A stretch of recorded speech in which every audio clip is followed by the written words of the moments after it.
انجیل متی باب 1.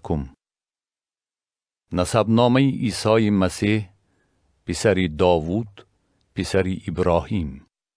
ابراهیم اسحاق را به دنیا آورد و اسحاق یعقوب را به دنیا آورد و یعقوب یهودا و برادران او را به دنیا آورد و یهودا فارس و زاره را از تامار به دنیا آورد و فارس هیسرون را به دنیا آورد و هیسرون رام را به دنیا آورد و رام امیناداب را به دنیا آورد و امیناداب نحشون را به دنیا آورد و نحشون سلمون را به دنیا آورد و سلمون بوعز را از راحاب به دنیا آورد و بوعز اوبید را از رود به دنیا آورد. اوبید یسای را به دنیا آورد و یسای پادشاه داوود را به دنیا آورد و پادشاه داوود سلیمان را از زن اوریا به دنیا آورد و سلیمان رهبعام را به دنیا آورد و رهبعام ابیا را به دنیا آورد و ابیا آسا را به دنیا آورد و آسا یهوشافاط را به دنیا آورد و یهوشافاط یهورام را به دنیا آورد و یهورام اوزیا را به دنیا آورد و اوزیا یوتام را به دنیا آورد و یوتام آحاز را به دنیا آورد و آحاز حزقیا را به دنیا آورد و حزقیا منشه را به دنیا آورد و منشه آمون را به دنیا آورد و آمون یوشیا را به دنیا آورد و یوشیا یکانیا و برادران او را در زمان جلای بابل به دنیا آورد و بعد از جلای بابل یکانیا شعلتیل را به دنیا آورد و شعلتیل زروبابل را به دنیا آورد و زروبابل ابیهود را به دنیا آورد و ابیهود الیاقیم را به دنیا آورد و الیاقیم آزور را به دنیا آورد و آزور صادوق را به دنیا آورد و صادوق یاکین را به دنیا آورد و یاکین الیهود را به دنیا آورد و الیهود العازار را به دنیا آورد و العازار متان را به دنیا آورد و متان یعقوب را به دنیا آورد و یعقوب یوسف شوهر مریم را به دنیا آورد و از مریم عیسی تولد یافت که مسیح نامیده می شود. پس همه این نسل ها از ابراهیم تا داوود 14 نسل است و از داوود تا جلای بابل 14 نسل است و از جلای بابل تا مسیح 14 نسل است. و مولود عیسی مسیح چنین بود: وقتی که مادری او مریم به عقد یوسف درآمد، پیش از آن که همبستر شوند معلوم گردید که وی از روح القدس حامله دار است و شوهر وی یوسف که مرد عادل بود و نمیخواست وی را ننگین کند، به دل خود گفت که وی را پنهانی جواب داده فرستانم. اما وقتی که او در چنین اندیشه بود، فرشته خداوند در خواب او ظاهر شده گفت: ای یوسف پسر داوود، از گرفتن زن خود مریم نترس، زیرا که آنچه در وی به وجود آمده است از روح القدس است و پسر خواهد زاید و تو او را عیسی خواهی نامید، زیرا که او قوم خود را از گناهاشان نجات خواهد داد. و همه این واقع شد تا به عمل آید کلامی که خداوند به زبان نبی گفته است: اینک باکره حامله خواهد شد و پسر خواهد زاید و او را ایمانوئیل خواهند نامید که معنایش این است: خدا با ما. و یوسف از خواب بیدار شده آنچنان رفتار کرد که فرشته خداوند به او فرموده بود و زن خود را قبول کرد و با وی هم بستر نشد تا دمی که وی پسر نخستین خود را زاید و او را عیسی نام نهاد. متی باب 2. چون عیسی در ایام پادشاه هیرودوس در بیت لحم یهودا تولد یافت، از جانب شرق به یروشلیم منجمان آمده گفتند: کجاست آن پادشاه یهودیان که تولد یافت؟ زیرا که ستاره او را در شرق دیدیم به آمدیم که او را پرستش کنیم. چون پادشاه هیرودوس این را شنید در اضطراب افتاد و با وی تمام یروشلیم هم و همه سرکاهنان و کتابدانان قوم را جمع کرده از آنها پرسید که مسیح در کجا باید تولد یابد. به وی گفتند در بیت لحم یهودا، زیرا که به واسطه نبی چنین نوشته شده است: و تو ای بیت لحم، زمین یهودا، از دیگر ناحیه های یهودا هیچ کمی نداری، زیرا که از تو پیشوای به میدان خواهد آمد که او قوم من اسرائیل را چوپانی خواهد کرد. آنگاه هیرودوس منجمان را پنهانی دعوت نموده وقتی پیدایش ستاره را از آنها فهمیده گرفت و آنها را به بیت لحم روانه کرده گفت: بروید و از احوال کودک درستکک پرسجوی کنید و همین که او را یافتید به من خبر دهید تا که من هم رفته او را پرستش کنم. آنها سخنان پادشاه را شنیده روانه شدند و اینک ستاره‌ای که در شرق دیده بودند پیشاپیش آنها می رفت و به بالای آن جایی که کودک بود رسیده ایستاد و ستاره را دیده بی اندازه شاد و خوشحال گردیدند و به خانه در آمده کودک را با مادرش مریم دیدند و زانو زده او را پرستش کردند و گنجینه های خود را گشاده انعام های طلا، لادن و مور به او تقدیم کردند. و چون در خواب به آنها وحی آمد که به نزد هیرودوس بر نگردند، آنها از راه دیگر به وطن خود روانه شدند. وقتی که آنها برآمده رفتند، فرشته خداوند در خواب به یوسف ظاهر شده گفت: برخیز و کودک را با مادرش گرفته به مصر فرار کن و در آنجا باش تا وقتی که به تو گویم، زیرا که هیرودوس کودک را جستجو خواهد نمود تا که او را نابود کند. و شبانه برخاسته کودک را با مادرش گرفته سوی مصر روانه شد و تا وفات هیرودوس در آنجا بماند تا به عمل آید کلامی که خداوند با زبان نبی گفته است: از مصر پسری خود را خواندم. چون هیرودوس دید که منجمان او را فریب دادند، بسیار خشمگین شد و فرستاده همه کودکان را در بیت لحم و تمام حدود آن موافق وقتی که از منجمان فهمیده گرفته بود از 2 ساله و کمتر به قتل رساند. آنگاه به عمل آمد کلامی که با زبان ارمیای نبی گفته شده است: آواز در راما شنیده شد، آواز گریه و ناله و ماتم عظیم. راحل برای فرزندان خود گریه می کند و تسلی نمی یابد، زیرا که نیستند. چون هیرودوس مرد، فرشته خداوند در مصر به یوسف در خواب ظاهر شد و گفت: برخیز، کودک را با مادرش گرفته به سرزمین اسرائیل روانه شو، زیرا آنهایی که قصد جان کودک داشتند مردند. و او برخاسته کودک را با مادرش گرفت و به سرزمین اسرائیل آمد. لیکن چون شنید که ارکلاوس به جای پدر خود هیرودوس در یهودا پادشاهی می کند، از رفتن به آنجا ترسید و در خواب وحی یافته به ناحیه جلیل رفت.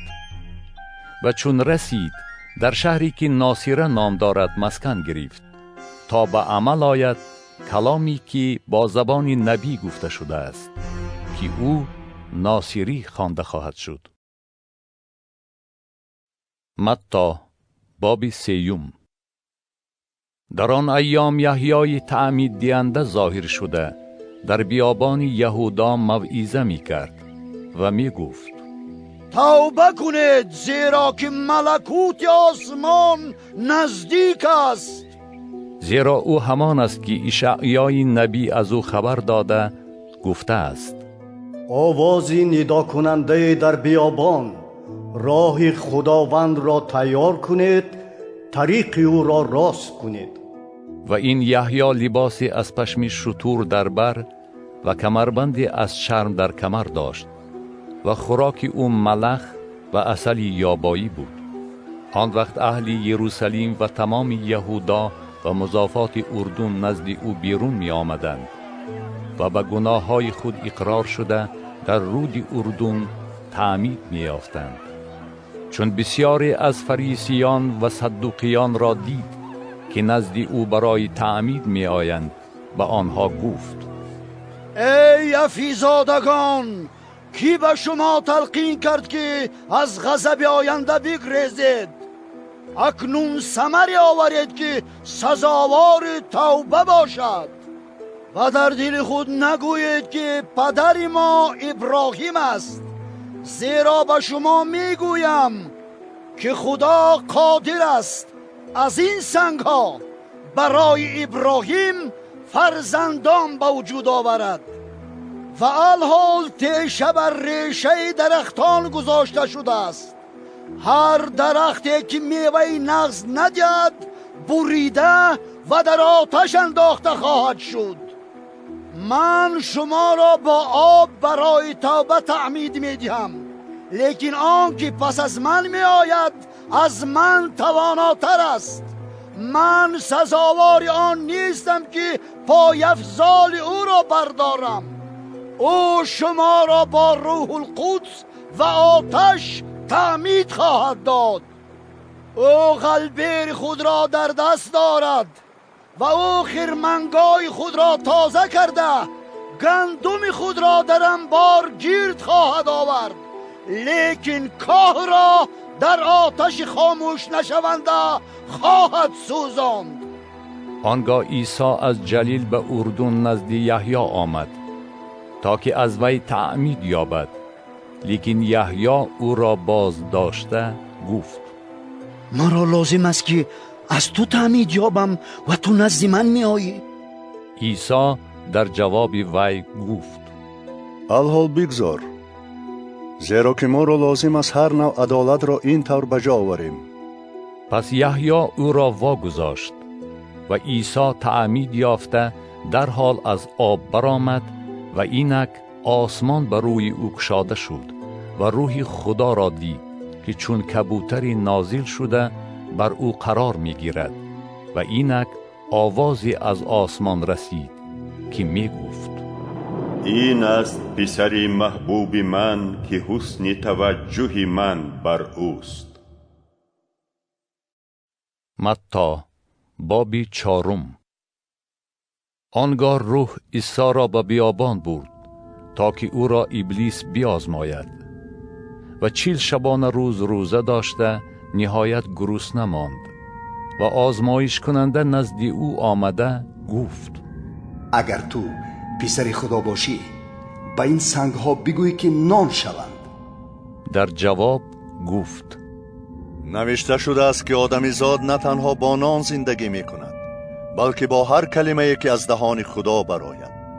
پس ابلیس او را به شهر مقدس گرفته برد و بر کنگوره معبد گذاشت و به او گفت: اگر تو پسر خدا باشی خود را به زیر انداز، زیرا که نوشته شده است به فرشتگان خود درباره تو امر خواهد داد و تو را بر کفهای خود برداشته خواهم برد که مبادا پای خود را به سنگ بزنی.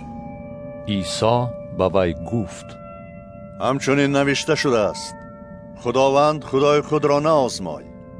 باز ابلیس او را به کوهی بسیار بلندی برداشته برد و همه مملکت‌های جهان و جلال آنها را به او نشان داد و به او گفت: اگر روی به زمین نهاده به من سجده کنی همه آنها را به تو میدهم. آنگاه عیسی به وی گفت: از من دور شوی شیطان، زیرا که نوشته شده است و خداوند خدای خود سجده کن و تنها او را عبادت نما. پس ابلیس او را واگذاشت و اینک فرشتگان آمده او را پرستاری کردند. چون عیسی شنید که یحیی دستگیر شده است به جلیل روانه شد و ناصره را ترک کرده در کفرنهم که در کنار بحر است در حدود زبولون و نفتالی مسکن گرفت تا به عمل آید کلامی که با زبان اشعیای نبی گفته شده است: زمین زبولون و زمین نفتالی در راه کنار بحر، آن طرف اردون، جلیل خلقها، قومی که در تاریکی میزیستند نوری عظیمی دیدند و بر آنهایی که در کشور مرگ و سایه آن می نشستند نور درخشید. از همان وقت عیسی به موعظه آغاز نمود و گفت: توبه کنید، زیرا که ملکوت آسمان نزدیک است. و چون از کنار بحر جلیل می‌گذشت، دو برادر را، شیمعون را که پتروس می‌نامیدند و برادری او اندریاس را دید که در بحر تور می‌انداختند، زیرا که صیاد ماهی بودند، و به آنها گفت: مرا پیروی کنید و من شما را صیاد مردم گردانم. در حال آنها تورهای خود را مانده از پی او روانه شدند. چون از آنجا گذشت، دو برادر دیگر را، یعقوب ابن زبدای و برادری و یوحنا را دید که در قایق با پدر خود زبدای تورهای خود را تعمیر می کردند و آنها را دعوت نمود. و آنها در حال قایق و پدر خود را گذاشته از پی او روانه شدند. و عیسی در تمام جلیل می گشت و در کنیشت‌های آنها تعلیم داده انجیل ملکوت را موعظه می کرد و هر بیماری و هر دردی مردم را شفا می بخشید. و آوازه او در تمام سوریه پخش شد و همه بیماران را که به درد و کسلی های گوناگون گرفتار بودند، هم دیوانگان، هم مسروعان و هم مفلوجان را نزد او می آوردند و او آنها را شفا می بخشید. و مردم بسیاری از جلیل، دیکاپولیس، یروشلیم، یهودا و آن طرف اردون از پی او روانه بودند. متی باب 5. چون مردم را دید، بر فراز کوه برآمد و بنشست و شاگردانش نزد او حاضر شدند. آنگاه او دهان خود را گشاده آنها را تعلیم داد و گفت: خوشا مسکینان روح، زیرا که ملکوت آسمان از آن آنهاست. خوشا ماتم زدگان، زیرا که آنها تسلی خواهند یافت. خوشا حلیمان، زیرا که آنها وارث زمین خواهند شد. خوشا گرسنگان و تشنگان عدالت، زیرا که آنها سیر خواهند شد. خوشا رحیمان، زیرا که آنها رحم خواهند یافت. خوشا پاک دلان، زیرا که آنها خدا را خواهند دید. خوشا صلحجویان، زیرا که آنها فرزندان خدا خوانده خواهند شد. خوشا تعقیب شدگان در راه عدالت، زیرا که ملکوت آسمان از آن آنهاست. خوشا شما وقتی که شما را به خاطر من دشنام دهند و تعقیب نمایند و بر ناحق هر نوع غیبت کنند. شاد و خوشحال باشید، چون که مکافات شما در آسمان بزرگ است. زیرا که انبیای پیش از شما را نیز همین طور تعقیب می کردند. شما نمک جهان هستید، لیکن اگر نمک قوتش را گم کند، به کدام چیز باز نمکین شود؟ دیگر هیچ کار نمی آید جز آن که به بیرون پرتافته شود و پایمال مردم گردد. شما نور جهان هستید. شهری که بر فراز کوه واقع است نمی تواند از نظر پنهان شود. شمع را نیز در گرانده نه در زیر ظرفی، بلکه بر شمعدان می گذارند و آنگاه به همه کسانی که در خانه‌اند روشنایی می دهد. همچنین بگذار نور شما به مردم بتابد، تا که اعمال نیک شما را دیده به پدر شما که در آسمان است حمد و ثنا خوانند. گمان نکنید که برای ویران کردن تورات یا صحف انبیا آمدم. نه آمدم که ویران کنم، بلکه بجا آورم. زیرا که براستی به شما میگویم، تا آسمان و زمین فنا نشود، هیچ یک حرفی و یا نقطه از تورات به فنا نخواهد رفت، تا دمی که همش اجرا شود. پس هر کی یکی از این احکام خردترین را ویران کند و به مردم چنین تعلیم دهد، وی در ملکوت آسمان خردترین شمرده خواهد شد. ولی هر کی به عمل آورد و تعلیم دهد، وی در ملکوت آسمان بزرگ خوانده خواهد شد. زیرا که به شما میگویم، اگر عدالت شما از عدالت کتابدانان و فریسیان برتری نداشته باشد، به ملکوت آسمان داخل نخواهید شد. شنیده اید که به قدیمیان گفته شده است: قتل نکن. هر که قتل کند لایق حکم دارالقضا خواهد بود. لیکن من به شما میگویم، هر که به برادر خود بیهوده خشم گیرد لایق حکم دارالقضا خواهد بود. هر که برادر خود را ریقا گوید لایق حکم شورای پیران خواهد بود. و هر که احمق گوید لایق آتش دوزخ خواهد شد.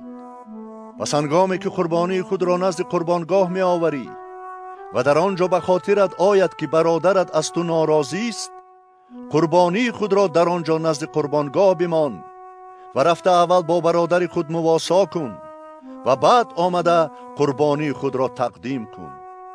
هنوز که با دعواگر خود در راه هستی، زود با وی آشتی شو، تا که دعواگر تو را به قاضی نسپارد و قاضی تو را به ملازم نسپارد و تو را به زندان ناندازند.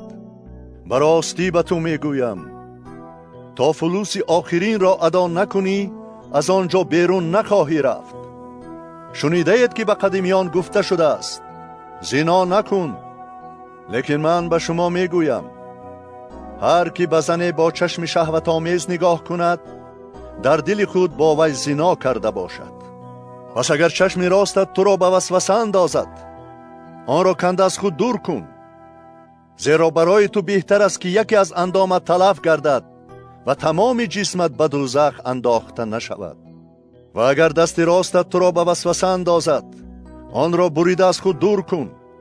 زیرا برای تو بهتر است که یکی از اندامت تلف گردد و تمام جسمت به دوزخ انداخته نشود. همچنین گفته شده است: هر که از زن خود جدا می شود باید طلاقنامه به وی دهد.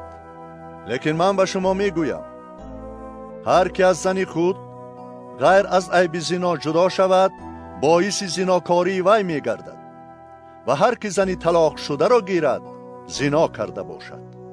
باز شنیده اید که به قدیمیان گفته شده است: قسم دروغ یاد نکن و به قسم خود در نزد خداوند وفا کن.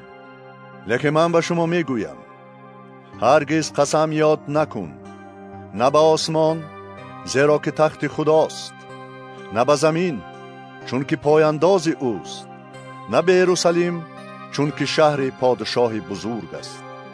و نه به سر خود قسم یاد کن، چون که قادر نیست یک تار موی را سفید یا سیاه کنی، بلکه سخنان شما آره آره و نه نه باشد. آنچه زیاده از این باشد از ابلیس است. شنیده اید که گفته شده است: چشم در عوض چشم، دندان در عوض دندانه. لیکن من به شما میگویم، با بدی مقابلت نکن، بلکه اگر کسی بر رخساره راست تو تارسکی زند، دیگرش را نیز به سوی او بگردان. و اگر کسی به تو دعوا کرده کرتت را گرفتنی شود، جامه خود را نیز به او بده. و هر کی تو را به طی کردن یک فرسنگ راه مجبور کند، همراه او 2 فرسنگ برو. با کسی که از تو می طلبد بده و از کسی که می خواهد از تو قرض گیرد رو نگردان. شنیده اید که گفته شده است: یار خود را دوست بدار و از دشمن خود نفرت کن. لیکن من به شما میگویم، دشمنان خود را دوست بدارید، برای لعنت کنندگان خود برکت بخواهید، به نفرت کنندگان خود نیکی کنید و برای آزار دهندگان و تعقیب کنندگان خود دعا گویید، تا که فرزندان پدر خود که در آسمان است گردید. زیرا او آفتاب خود را بر بدان و نیکان طلوع می کناند و باران بر عادلان و ظالمان می باراند. زیرا که اگر دوست دارندگان خود را دوست بدارید، چی مکافات خواهید یافت؟ آیا باجگیران نیز چنین نمی کنند؟ و اگر تنها به برادران خود سلام گویید چی برتری دارید؟ آیا باجگیران نیز چنین نمی کنند؟ پس کامل باشید چنان که پدر شما که در آسمان است کامل است. متی بابی 6. زنهار صدقه خود را در پیش نظر مردم به عمل نآورید تا که آنها شما را ببینند، وگرنه شما از پدر خود که در آسمان است مکافات نخواهید داشت. پس وقتی که صدقه می دهی پیشا پیش خود کرنه ننواز، چنان که ریاکاران در کنشت‌ها و کوچه ها می کنند تا که مردم آنها را تعریف کنند. براستی به شما می گویم آنها مکافات خود را گرفتند.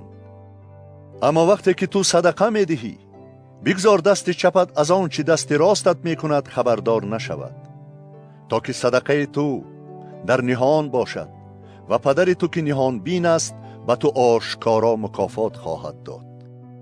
و هنگامی که دعا می گویی مانند ریاکاران نباش که آنها دوست می دارند در کنشت‌ها و گوشه های کوچه ها ایستاده دعا گویند تا که به مردم خود را نشان دهند. براستی به شما می گویم آنها مکافات خود را گرفتند.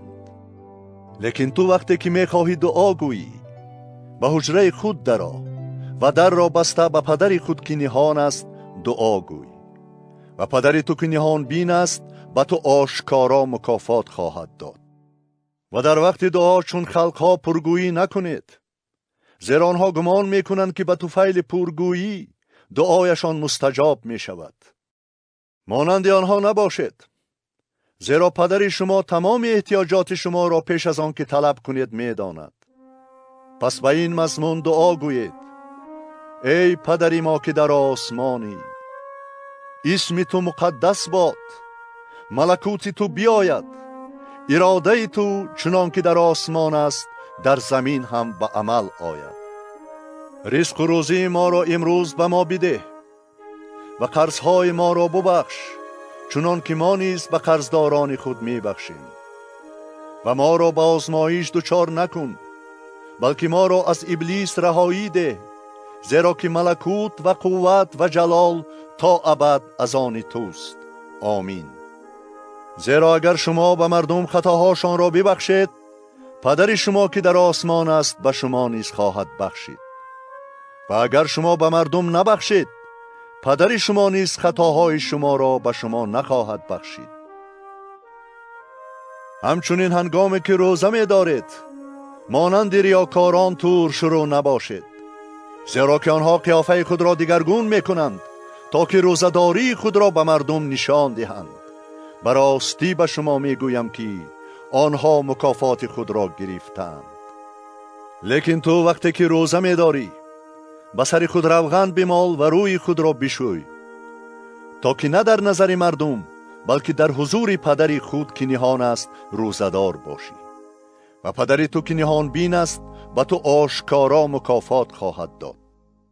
در روی زمین برای خود گنج ها غون نکنید که در اینجا کویه و زنگ میزند و دزدان نقب کنده می دزدند، بلکه برای خود گنج ها در آسمان غون کنید که در آنجا کویه و زنگ نمی زند و دزدان نقب نمی کنند و نمی دزدند.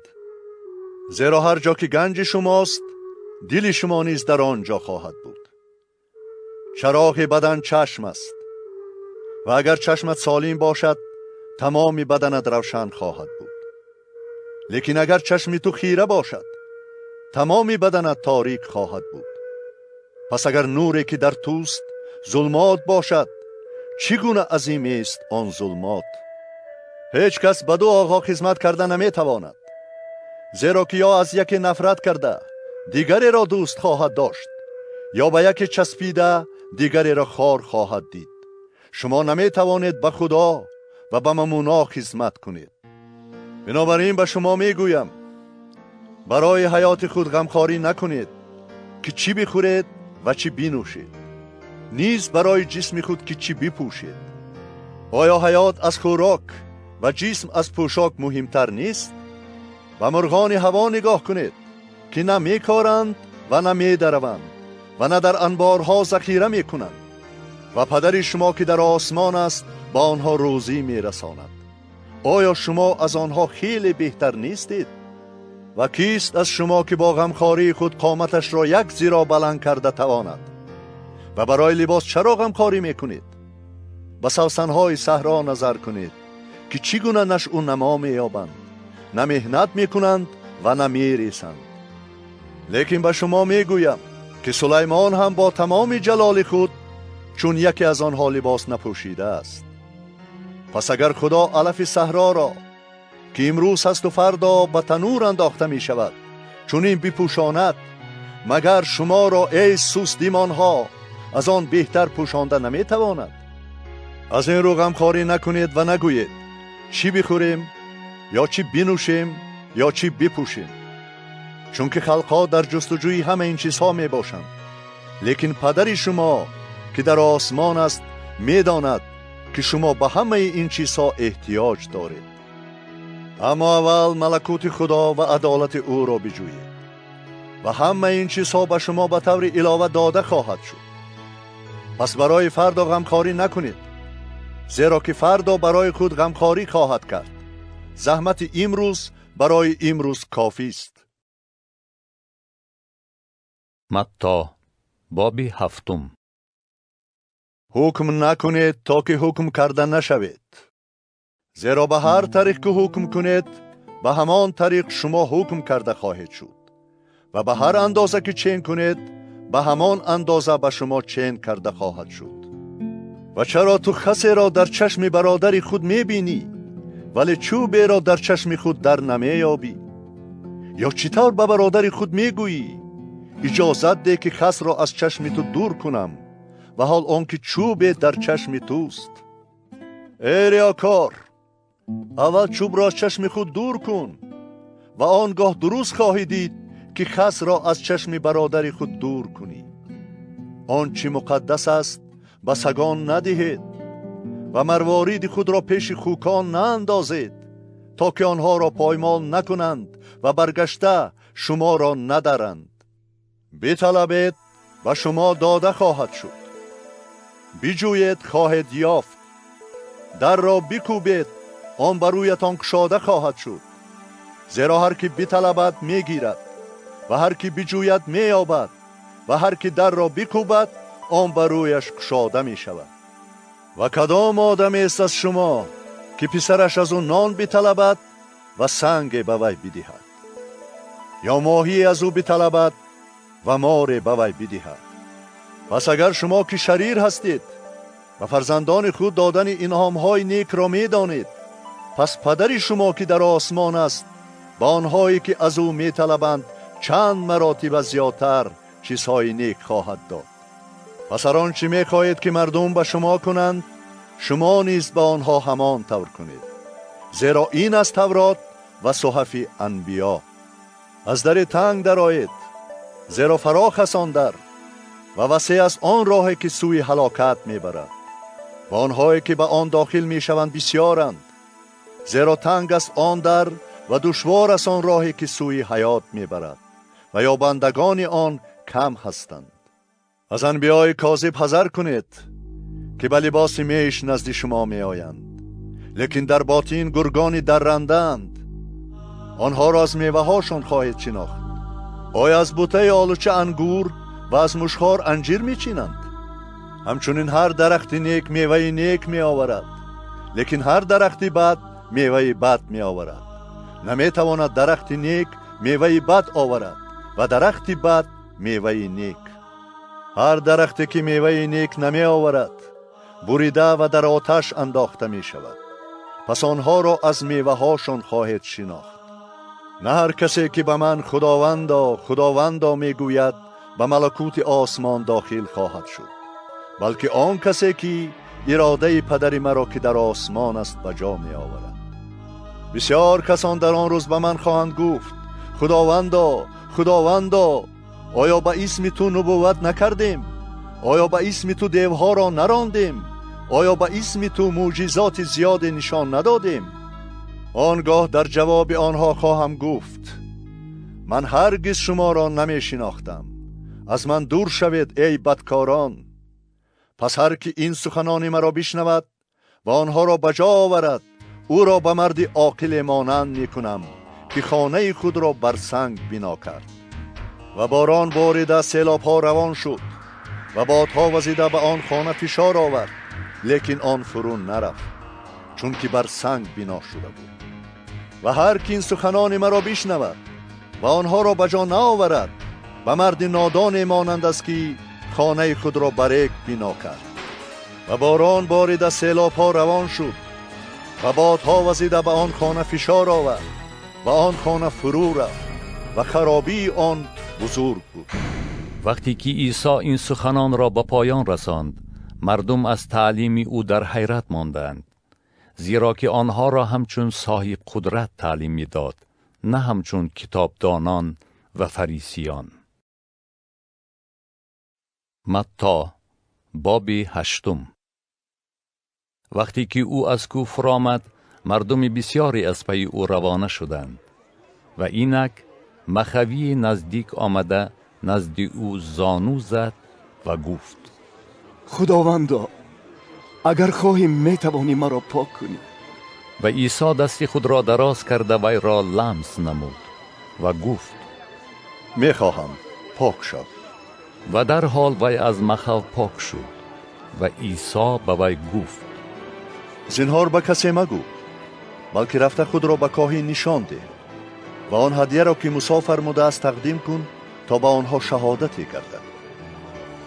چون عیسی وارد کفرنهم شد، میرسد نزد او آمد و التماس کرده گفت: خداوندا، خدمتگار من گرفتاری فلج شده در خانه خوابیده است و عذاب سختی دارد. عیسی به وی گفت: من آمده او را شفا خواهم داد. میرسد در جواب گفت: خداوندا، من لایق آن نیستم که تو زیر سقف من بیایی، بلکه فقط سخنی بگو و خدمتگار من شفا خواهد یافت. زیرا که من یک فرمانبر هستم و در زیر اطاعت خود سربازان را دارم. به یکی میگویم برو، میرود. به دیگری میگویم بیا، میآید. به غلام خود میگویم فلان کار را بکن، میکند. و عیسی این سخنان را شنیده در تعجب ماند و به پیروان خود گفت: به راستی به شما میگویم چون این ایمان در اسرائیل هم نیافتم. و به شما میگویم که بسیار کسان از شرق و غرب آمده در ملکوت آسمان با ابراهیم، اسحاق و یعقوب خواهند نشست. لیکن فرزندان ملکوت به ظلمات بیرون به در رانده خواهند شد، در آنجا گریه و غجراس دندان خواهد بود. و عیسی به میرسد گفت: برو، موافق ایمانت به تو عطا شود. و همان ساعت خدمتگار او شفا یافت. وقتی که عیسی به خانه پیتروس آمد، مادر عروسی او را دید که در حالتی تب لرزه خوابیده است و دست او را لمس کرد و تب لرزه او قطع شد و او برخاسته به پرستاری آنها مشغول گشت. چون شام شد، بسیار دیوانگان را نزد او آوردند و او با سخن ارواح را بیرون کرد و همه بیماران را شفا داد، تا به عمل آید کلامی که با زبان اشعیای نبی گفته شده است: او ضعیفی های ما را گرفت و بیماری های ما را برداشت. چون عیسی مردمی بسیار را در گرد خود دید، فرمود که به ساحل دیگر گذرند. آنگاه یک کتابدان نزد او آمده گفت: استاد، هر جا روی تو را پیروی خواهم کرد. عیسی به وی گفت: روباهان لانه و مرغان هوا آشیانه دارند، لیکن پسر آدم جای ندارد که سر نهد. و دیگری از شاگردانش به او گفت: خداوندا، به من اجازت ده که رفته اول پدر خود را دفن کنم. لیکن عیسی به وی گفت: مرا پیروی کن و بگذار که مردگان خود را دفن کنند. چون به قایق سوار شد، شاگردانش با او همراهی کردند. ناگاه غلیان بزرگ در بحر به عمل آمد تا به حدی که موجها قایق را فرا می گرفتند و او خفته بود. شاگردانش پیش آمده او را بیدار کردند و گفتند: خداوندا ما را نجات ده که هلاک می شویم. به آنها گفت: ای سست ایمان ها، چرا هراسانید؟ بعد برخاسته بادها و بحر را منع کرد و آرامی کامل برقرار شد و مردم در تعجب مانده گفتند: این کیست که بادها و بحر نیز به او اطاعت می کنند؟ و چون در ساحلی دیگر به سرزمین جرجسیان رسید، دو دیوانه از مغاک گورها بیرون آمده به او روبرو شدند و چنان بدخشم بودند که هیچ کس جرأت نداشت از آن راه بگذرد. و اینک آنها فریاد زده گفتند: تو را با ما شکار است عیسی، پسر خدا. تو به اینجا آمده تا که ما را پیش از وقت ازاندی. و در جای از آنها دورتر گله بزرگی خوکان می چرید و دیوها از او التماس کرده گفتند: اگر ما را بیرون کنی به گله خوکان ما را روان کن. با آنها گفت: بروید. و آنها بیرون شده به گله خوکان در آمدند و اینک تمام گله خوکان از بلندی به بحر جسته در آب غرق شد. و خوکبانها دویده رفتند و به شهر رسیده تمام حادثه را نیز آنچه را که با دیوانگان روی داد نقل کردند. و اینک تمام اهل شهر به پیشواز عیسی بیرون آمدند و چون او را دیدند التماس کردند که از حدود آنها بیرون رود. متی باب 9. پس به قایق سوار شده عبور کرد و به شهر خود آمد. و اینک مفلوجی را که بر بستر خوابیده بود نزد او آوردند.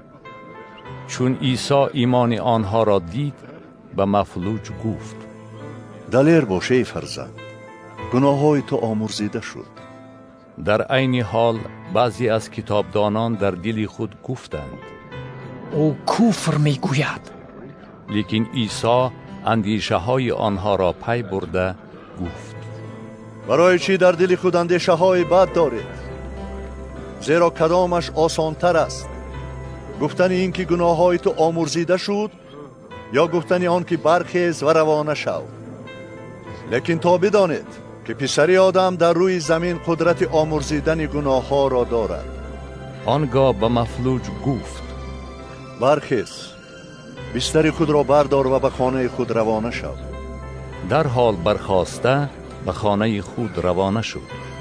چون مردم این را دیدند حیران شدند و خدا را که به آدمیزاد چنین قدرتی بخشیده است حمد و ثنا خواندند.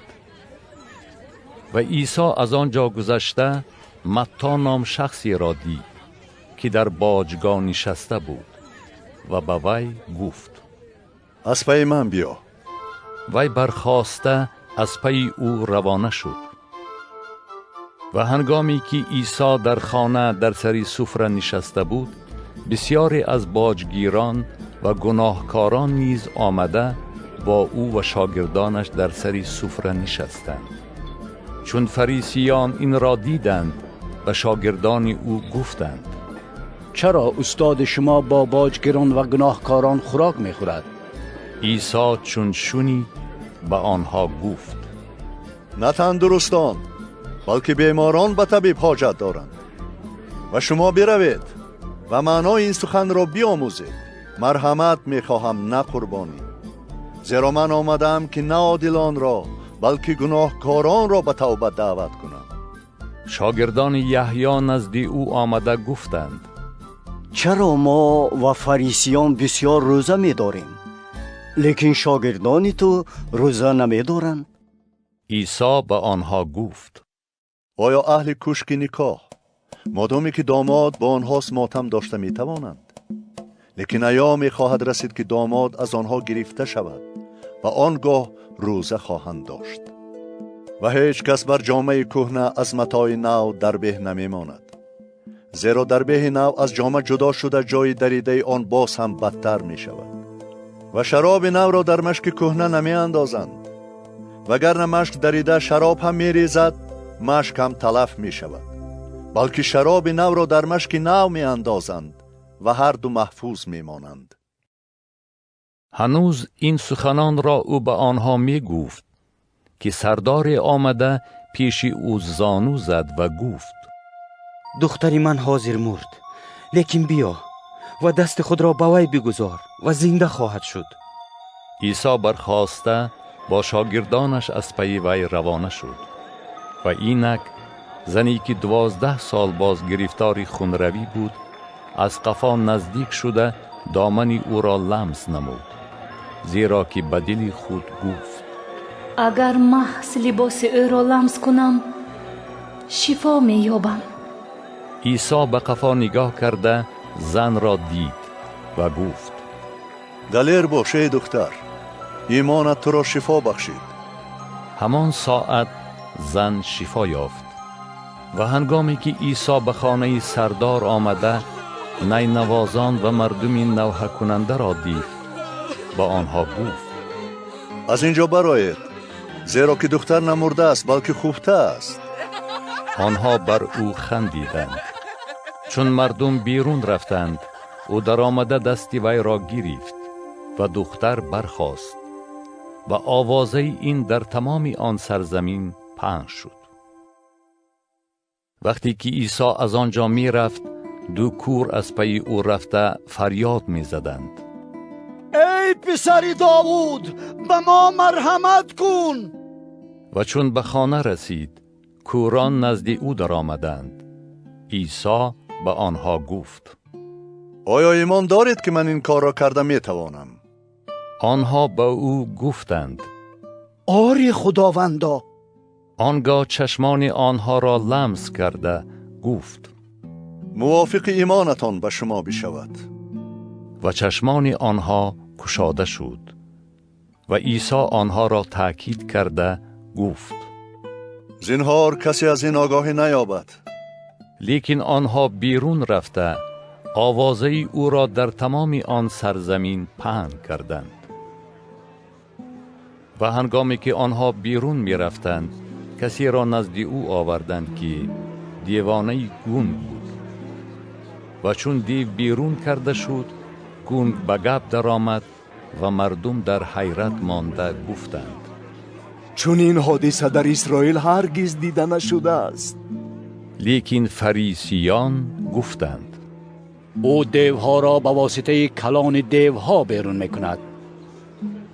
و عیسی در همه شهرها و دیهات گشته در کنشت‌های آنها تعلیم می‌داد. انجیل ملکوت را موعظه می‌کرد و هر بیماری و ضعف مردم را شفا می‌داد. و انبوه مردم را دیده به آنها رحمش آمد، زیرا آنها مثل گوسفندان بیچوپان بیمدار و پراکنده بودند. آنگاه به شاگردان خود گفت درو بسیار است لیکن کارگران کم. پس شما از صاحب درو التماس کنید که به درو خود کارگر فرستاند. متی باب 10. و 12 شاگردش را نزد خود خوانده به آنها بر ارواح پلید قدرت داد تا که آنها را بیرون کنند و هر بیماری و بیتابی را شفا دهند. و نامهای 12 حواری این است: اول شمعون که پیتروس نامیده شده بود و برادرش اندریاس، یعقوب ابن زبدای و برادرش یوحنا، فیلیپوس و برتلما، توما و متی باجگیر، یعقوب ابن حلفای و لبای که لقبش تدا بود، شمعون قنا و یهودای اسقریوت که او را تسلیم کرد. این 12 را عیسی فرستاد و به آنها حکم داده گفت برای غیر یهودیان نروید و به شهر سامریان ندرآیید، بلکه نزد گوسفندان گم شده خاندان اسرائیل بروید و چون می روید موعظه کرده گویید که ملکوت آسمان نزدیک است. بیماران را شفا دهید، مخویان را پاک کنید، مردگان را احیا کنید، دیوها را بیرون کنید، مفت یافته اید، مفت دهید. در کمربند خود طلا یا نقره یا میس ذخیره نکنید و برای سفر نه تربه داشته باشید، نه دو پیراهن، نه چارق و نه عصا، زیرا که مهنتکش سزاوار خوراک خود می باشد. و در هر شهر یا دیه که می درآیید سراغ کنید که در آنجا شخص شایسته کیست و تا وقتی برآمدنتان در آنجا بمانید. وقتی که به خانه می درآیید سلام بگویید. اگر اهل آن خانه لایق باشند سلام شما بر آنها قرار می گیرد و اگر لایق نباشند سلامتان سوی شما برمی گردد. و هر که شما را قبول نکند و به سخن شما گوش ندهد از آن خانه و یا شهر بیرون رفته غبار پایهای خود را بیفشانید. براستی به شما می گویم حالت زمین سدوم و عمورا در روز داوری از آن شهر سهل‌تر خواهد بود. اینک من شما را مانند گوسفندان به میان گرگان می فرستم. پس مثل ماران زیرک و مثل کبوتران ساده باشید، لیکن از مردم حذر کنید، زیرا شما را به محکمه ها خواهند سپرد و در کنشت های خود شما را قمچین کاری خواهند کرد و به خاطر من شما را نزد حاکمان و پادشاهان خواهند بود تا که برای آنها و خلقها شهادت شود. لیکن چون شما را تسلیم کنند اندیشه نکنید که چی گونه و یا چی باید بگویید، زیرا که در آن ساعت به شما عطا خواهد شد که چی باید گفت. زیرا که گوینده شما نیستید، بلکه روح پدر شماست که در شما گوینده است. و برادر برادر را و پدر فرزند را به مرگ تسلیم خواهد کرد و فرزندان بر ضد پدران و مادران قیام کرده آنها را به هلاکت خواهند رساند.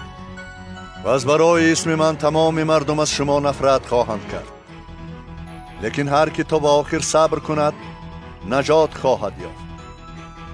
اگر در شهر شما را تعقیب کنند به دیگری بگریزید، زیرا که براستی به شما میگویم پیش از آن که همه شهرهای اسرائیل را طی کنید پسر آدم خواهد آمد. شاگرد از معلم خود و غلام از آقای خود اولی نیست. بسنده است که شاگرد چون معلم خود باشد و غلام چون آقای خود باشد. اگر صاحب خانه را به الزبول نامیده باشند اهل خانه وی را چقدر زیادتر خواهند نامید. پس از آنها نترسید، زیرا هیچ چیزی نهانی نیست که آشکار نگردد و هیچ چیزی مخفی نیست که معلوم نشود. آنچه در تاریکی به شما میگویم در روشنایی بگویید و آنچه در گوش میشنوید در بالای بام ها موعظه کنید. و از کشندگان جسم که به کشتن روح قادر نیستند نترسید، بلکه از او هراسان باشد که قادر است هم جسم و هم روح را در دوزخ نابود کند. آیا دو گنجشک به یک فلوس فروخته نمی شود؟ و حالان که یگان تای آنها به خواست پدر شما به زمین نمی افتد، لیکن همه موی های سر شما نیز شمرده شده است. پس نترسید، شما از بسیار گنجشکان برتری دارید. پس هر که مرا در نزد مردم اعتراف کند من نیز او را در نزد پدر خود که در آسمان است اعتراف خواهم کرد. لیکن هر که مرا در نزد مردم انکار کند من نیز او را در نزد پدر خود که در آسمان است انکار خواهم کرد. گمان نکنید که آمدم تا آسایشتگی بر زمین بیارم. نه آمدم که آسایشتگی بیارم بلکه شمشیر. زیرا که آمدم تا آدم را از پدرش، دختر را از مادرش و کلین را از مادر شویش جدا کنم. و دشمن آدم اهل خانه او خواهند بود. هر که پدر یا مادرش را از من بیشتر دوست می دارد لایق من نیست، و هر که پسر یا دخترش را از من بیشتر دوست می دارد لایق من نیست. و هر که صلیب خود را نمی بردارد و مرا پیروی نمی کند لایق من نیست. هر که جان خود را نگاهداری کند آن را برباد خواهد داد، و هر که جان خود را در راه من برباد دهد آن را نگهداری خواهد کرد. هر که شما را قبول کند مرا قبول می کند و هر که مرا قبول کند فرستنده مرا قبول می کند. هر که پیغمبر را به اسم پیغمبر قبول کند مکافات پیغمبر را خواهد یافت و هر که عادل را به اسم عادل قبول کند مکافات عادل را خواهد یافت. و هر که یکی از این خوردان را فقط یک پیاله آب سرد بنوشاند چون که اسم شاگرد دارد، به راستی به شما میگویم که مکافات خود را از دست نخواهد داد. متی باب 11. چون عیسی نصیحت گویی را به 12 شاگردی خود به انجام رساند، از آنجا روانه شد تا که در شهرهای آنها تعلیم دهد و موعظه کند. وقتی که یحیی در زندان اعمال مسیح را شنید، 2 نفر از شاگردان خود فرستاد تا که به او بگویند: آیا تو همان هستی که باید بیاید یا منتظر دیگری باشیم؟ عیسی در جواب آنها گفت: بروید و آنچه شنیدید و دیدید به یحیی بگویید. کورها میبینند و شلها راه میروند، مخویان پاک میشوند و کرها میشنوند، مردگان احیا میشوند و به مسکینان بشارت داده میشود. و خوشا کسی که در حق من به وسوسه نیفتد. و هنگامی که آنها رفتند، عیسی به مردم درباره یحیی به سخن آغاز کرد. برای دیدن چی چیز به بیابان رفته بودید؟ آیا برای دیدن نیه که از باد میلرزد؟ پس برای دیدن چی چیز رفته بودید؟ آیا برای دیدن مردی که سر و لباس نرم در بر دارد؟ آنهایی که سر و لباس نرم در بر دارند در قصرهای پادشاهانند. پس برای دیدن چی چیز رفته بودید؟ آیا برای دیدن یک نبی؟ آره، به شما میگویم که وی از نبی هم بزرگتر است، زیرا وی همان است که درباره وی نوشته شده است: اینک من قاصد خود را پیشا پیش تو میفرستم تا راه تو را پیش تو مهیا کند. براستی به شما میگویم از میان آنهایی که از زن تولد یافتند بزرگتر از یحیی تعمید دهنده بر نخواست. لیکن آن که در ملکوت آسمان خردترین است از وی بزرگتر است. و از ایام یحیی تعمید دهنده تا الحال ملکوت آسمان با زوری به دست آورده می شود و زورآوران آن را می ربایند. زیرا که تمام انبیا و تورات تا وقت ظهور یحیی پیشگویی کردند. و اگر قبول کردن خواهید و الیاس است که باید بیاید، هر که گوشی شنوا دارد بشنود. لیکن این نسل را به کی مانند کنم؟ و به کودکان مانند است که در کوچه ها نشسته و به رفیقان خود مراجعت کرده می گویند: برای شما نای نواختیم رقص نکردید، برای شما نوحه‌گری کردیم نگریستید. زیرا که یحیی آمد نمی خورد و نمی نوشد، می گویند دیو دارد. پسر آدم آمد می خورد و می نوشد، می گویند اینک مرد پرخور و میگسار که دوست باجگیران و گناهکاران است. و حکمت از طرف فرزندانش تصدیق کرده می شود. آنگاه او به مذمت کردن شهرهای شروع نمود که اکثر معجزات او در آنجا ظاهر شده بود، چون که توبه نکرده بودند. وای بر حال تو ای کورازین، وای بر حال تو ای بیت سیدا. زیرا اگر معجزاتی که در شما ظاهر شد در سور و سیدون ظاهر می شد، کیها پلاس پوش و خاکستر نشین شده توبه می کردند.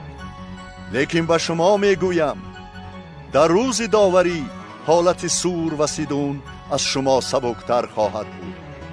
و تو ای کفرنحوم که سر به آسمان افراخته ای، به دوزخ سرنگون خواهی شد. زیرا اگر معجزاتی که در تو ظاهر شد در سدوم ظاهر می شد و تا امروز باقی می ماند.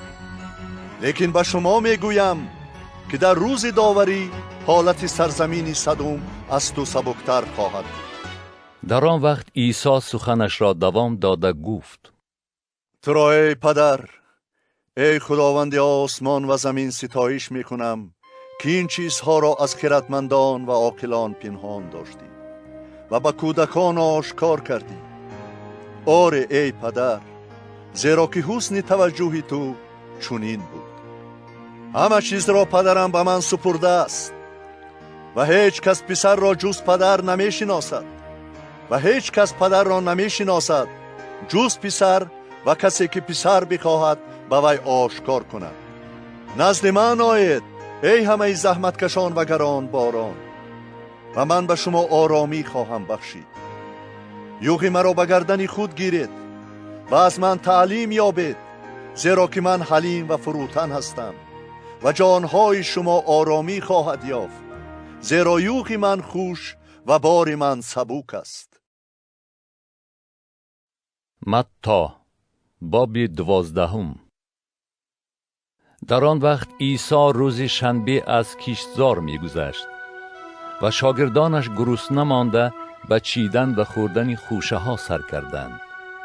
فریسیان این را دیده به او گفتند: اینک شاگردان تو کار میکنند که کردن آن در روز شنبه روان نیست. با آنها گفت: مگر نخوانده اید که داوود چی کرد هنگامی که خودش و همراهانش گرسنه بودند؟ چگونه وی به خانه خدا در آمده نان تقدیم را خورد که خوردن آن به وی و همراهانش روا نبود، بلکه فقط به کاهنان روا بود. آیا در تورات نخوانده اید که کاهنان در روزهای شنبه در معبد آیین شنبه را رعایت نمی کنند و با وجود آن بیگناهند؟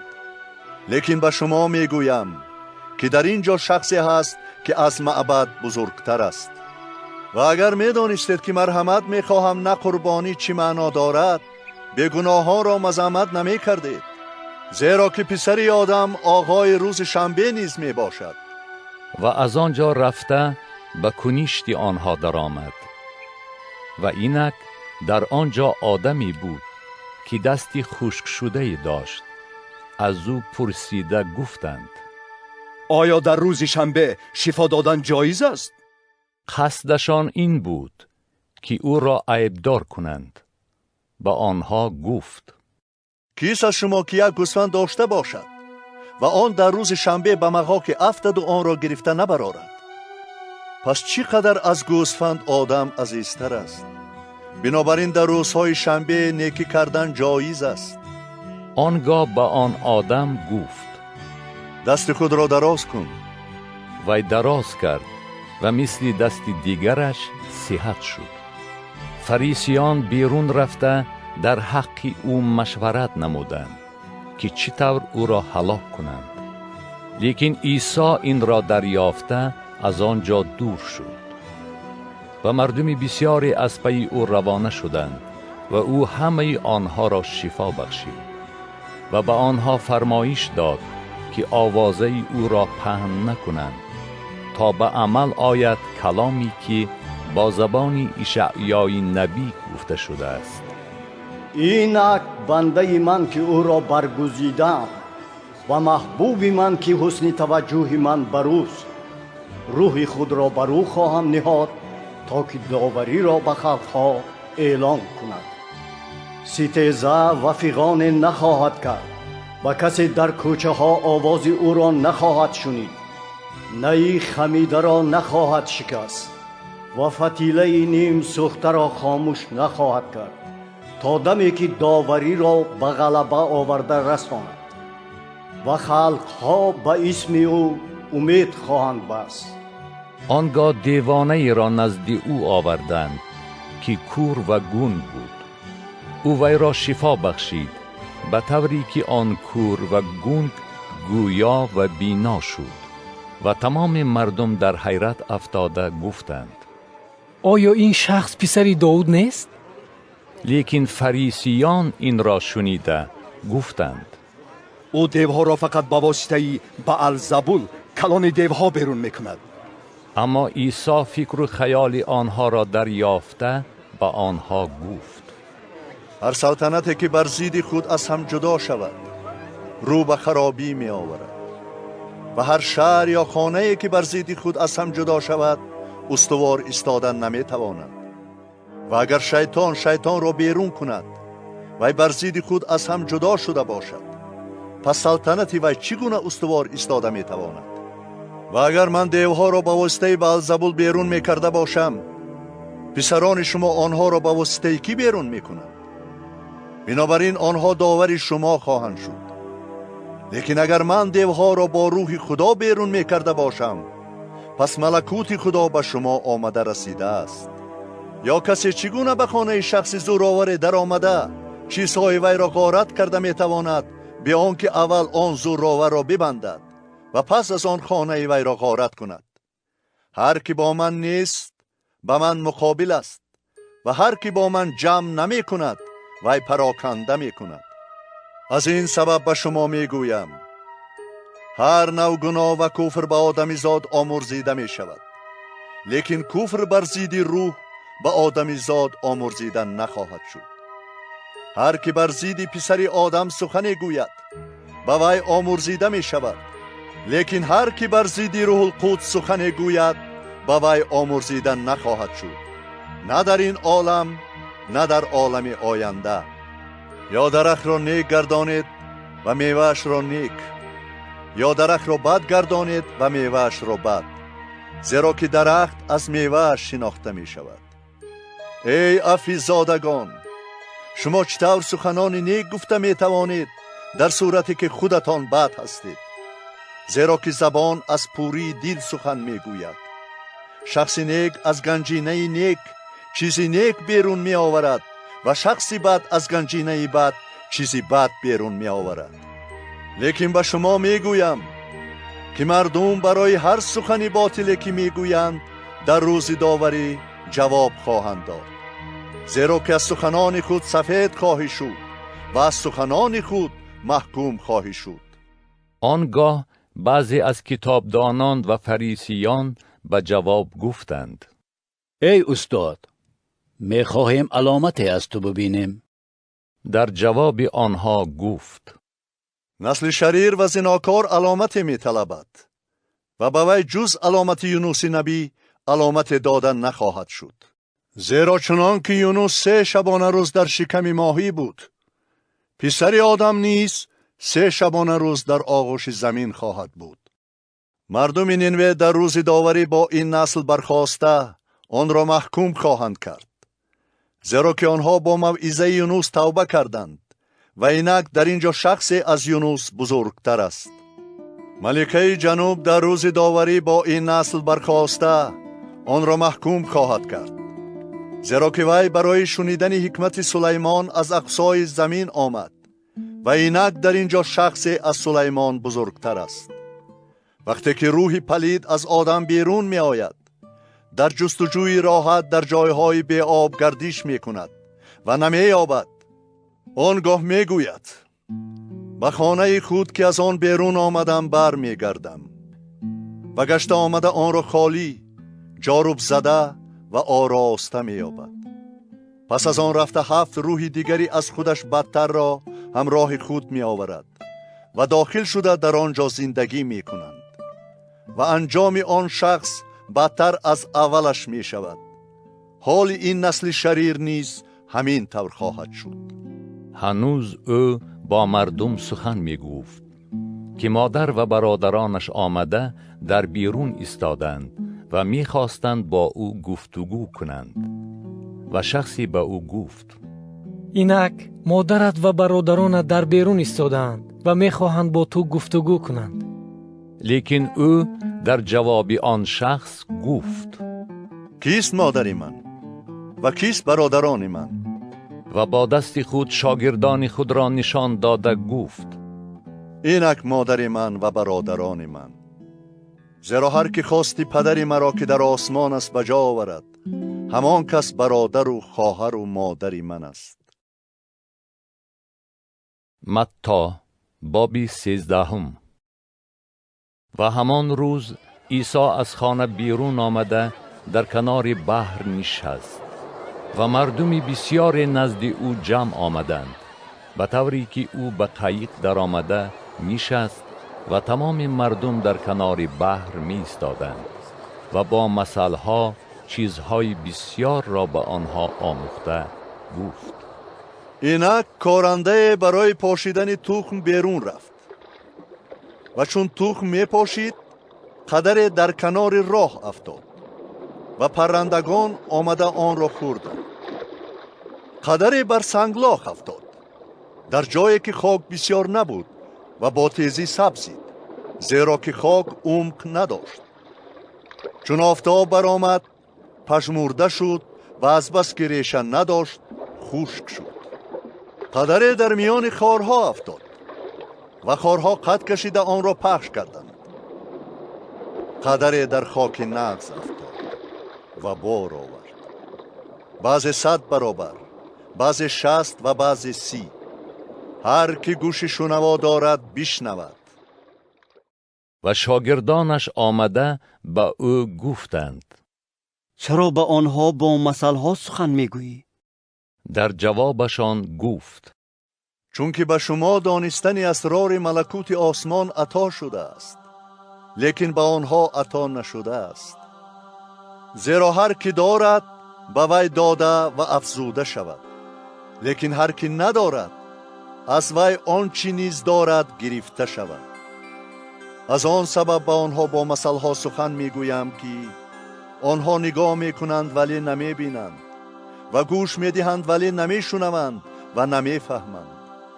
و در حق آنها نبوت اشعیا به عمل می آید که گفته است: با گوشهای خود خواهید شنید ولی نخواهید فهمید، با چشمهای خود نگاه خواهید کرد ولی نخواهید دید، زیرا که دل این مردم سنگین و گوشهاشان وزنین شده است و چشمان خود را بستند، مبادا با چشمان ببینند و با گوشها بشنوند و با دلها بفهمند و رجوع کنند و من آنها را شفا دهم.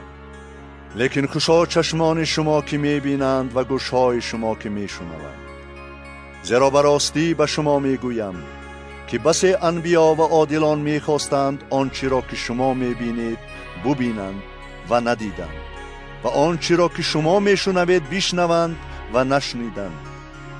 پس شما معنای مثل کارنده را بشنوید. هر که کلام ملکوت را بشنود و نفهمد، ابلیس نزد وی آمده آنچه را که در دل وی کاشته شده است میرباید. این همان است که در کنار راه کاشته شده است.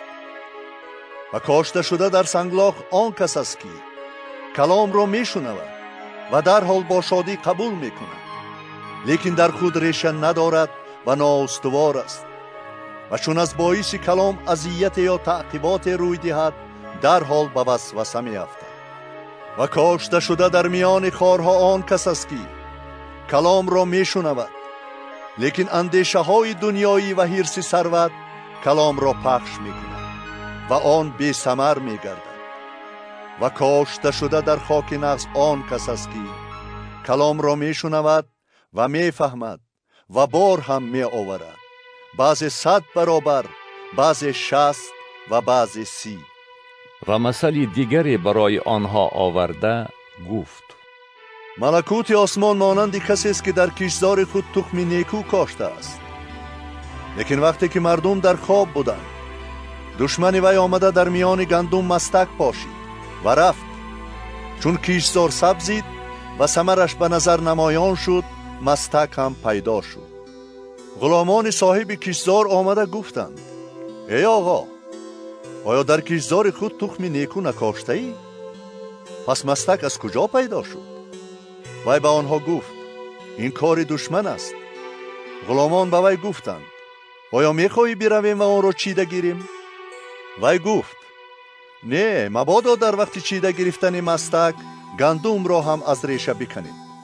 بگذارید که تا وقت درو هر دو با هم نمو کند و در موسم درو به دروگران خواهم گفت: اول مستک را چیده گیرید و برای سوزاندن بند کنید، لیکن گندم را در انبار من ذخیره کنید. مثل دیگری برای آنها آورده گفت: ملکوت آسمان مثل دانه خردل است که کسی آن را گرفته در کشتزار خود کاشته است و گرچنده که خردترین تخم هاست، چون نمو کند از همه نباتات بزرگتر می شود و درخت می گردد، به طوری که مرغان هوا آمده در شاخه هایش آشیانه می سازند. و مثلی دیگری به آنها گفت. ملکوت آسمان مانند خمیر تروش است که زن آن را گرفته به 3 چینک آرد انداخت تا که تمام خمیر رسید. همه اینها را عیسی به مردم با مثلها بیان می کرد و بی مثل با آنها سخن نمی گفت تا به عمل آید کلامی که با زبان نبی گفته شده است. دهان خود را با مثلها می کشایم. چیزهایی را که از آفرینش عالم پنهان مانده است بیان می نمایم. آنگاه عیسی مردم را جواب داده به خانه درآمد و شاگردانش نزد او آمده گفتند: مثل مستک کشتزار را به ما بفهمان. در جواب آنها گفت: کارنده تخم نیکو پسر آدم است. کشتزار این جهان است. تخم نیکو پسران ملکوت هستند و مستک ها پسران ابلیس می باشند و دشمنی که آنها را کاشت ابلیس است. موسم درو انجام عالم است و دروگرها فرشتگانند. پس چطوری که مستک ها را جمع کرده در آتش می سوزانند، انجام عالم نیز همان طور خواهد شد. پسر آدم فرشتگان خود را خواهد فرستاد و آنها از ملکوت او همه وسوسه‌کاران و بدکاران را جمع خواهند کرد و آنها را به کوره آتش خواهند انداخت. در آنجا گریه و غژ دندان خواهد بود. آنگاه عادلان در ملکوت پدر خود چون آفتاب درخشان خواهند شد. هر که گوش شنوا دارد بشنود. باز ملکوت آسمان مانند گنج است که در کشتزار نهان باشد و آن را کسی یافته پنهان کرد و از شادی آن رفته هر چی داشت فروخت و آن کشتزار را خرید. باز ملکوت آسمان مانند تاجر است که مرواریدهای خوب می جوست و چون یک مروارید گرانبها یافت رفته هر چی داشت فروخت و آن را خرید. باز ملکوت آسمان مانند تور است که به بحر انداخته شد و هر نوع ماهی به آن در آمد و چون پر شد آن را به ساحل کشیدند و نشسته خوبها را در ظرفها جمع کردند، لیکن بدها را دور انداختند. در انجام عالم همین طور خواهد شد. فرشتگان بیرون آمده بدکاران را از میان عادلان جدا می کنند و آنها را به کوره آتش می اندازند. در آنجا گریه و غژ دندان خواهد بود. عیسی به آنها گفت: آیا همه این را فهمیدید؟ به او گفتند: آره خداوندا. به آنها گفت: بنابراین هر کتابدانی که در ملکوت آسمان تعلیم یافته است مانند صاحب خانه است که از گنجینه خود چیزهای نو و کهنه بیرون می آورد. وقتی که عیسی این مثلها را به آخر رساند، از آنجا روانه شد و به زادگاه خود آمده آنها را در کنیشتهاشان تعلیم داد، به طوری که آنها در حیرت مانده می گفتند: از کجاست در او چنین حکمت و معجزات؟ آیا او پسر نجار نیست؟ آیا نام مادرش مریم نیست و برادرانش یعقوب، یوسف، شمعون و یهودا و همه خواهرانش در بین ما نمی باشند؟ پس از کجاست در او همه این چیزها؟ و در حق او به وسوسه می افتادند. لیکن عیسی به آنها گفت: پیغمبر بی قدر نباشد جز در زادگاه خود و در خانه خود. و در آنجا به سبب بی ایمانی آنها معجزه بسیار نشان نداد. متی باب 14. در آن هنگام آواز عیسی به گوش تترارخ هیرودوس رسید و به خدمتگزاران خود گفت: این یحیای تعمید دهنده است و از مردگان احیا شده است و از این سبب این معجزات از وی به ظهور می آید. زیرا که هیرودوس یحیی را دستگیر کرده و بسته به زندان انداخته بود به خاطر هیرودیه زنی فیلیپوس برادرش، زیرا یحیی به وی گفته بود: به تو روا نیست که وی را به زنی بگیری و می‌خواست او را به قتل رساند، لیکن از مردم ترسید، چون که او را نبی می‌دانستند.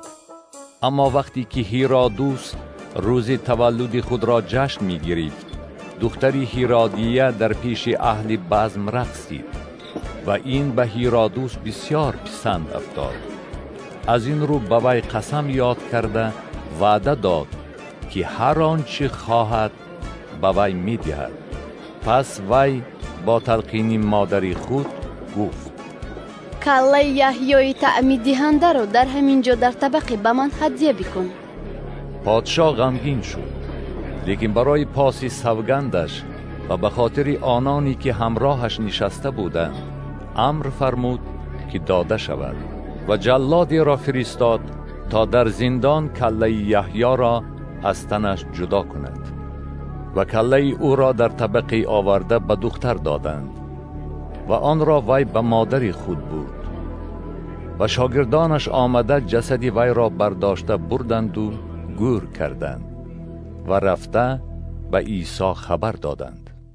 چون او این را شنید به قایق سوار شده از آنجا تنها به جای خلوتی رفت و مردم چون شنیدند از عقیب او از شهرها پیاده روانه شدند و عیسی بیرون آمده انبوه مردم را دید و به آنها رحمش آمد و بیماران آنها را شفا داد.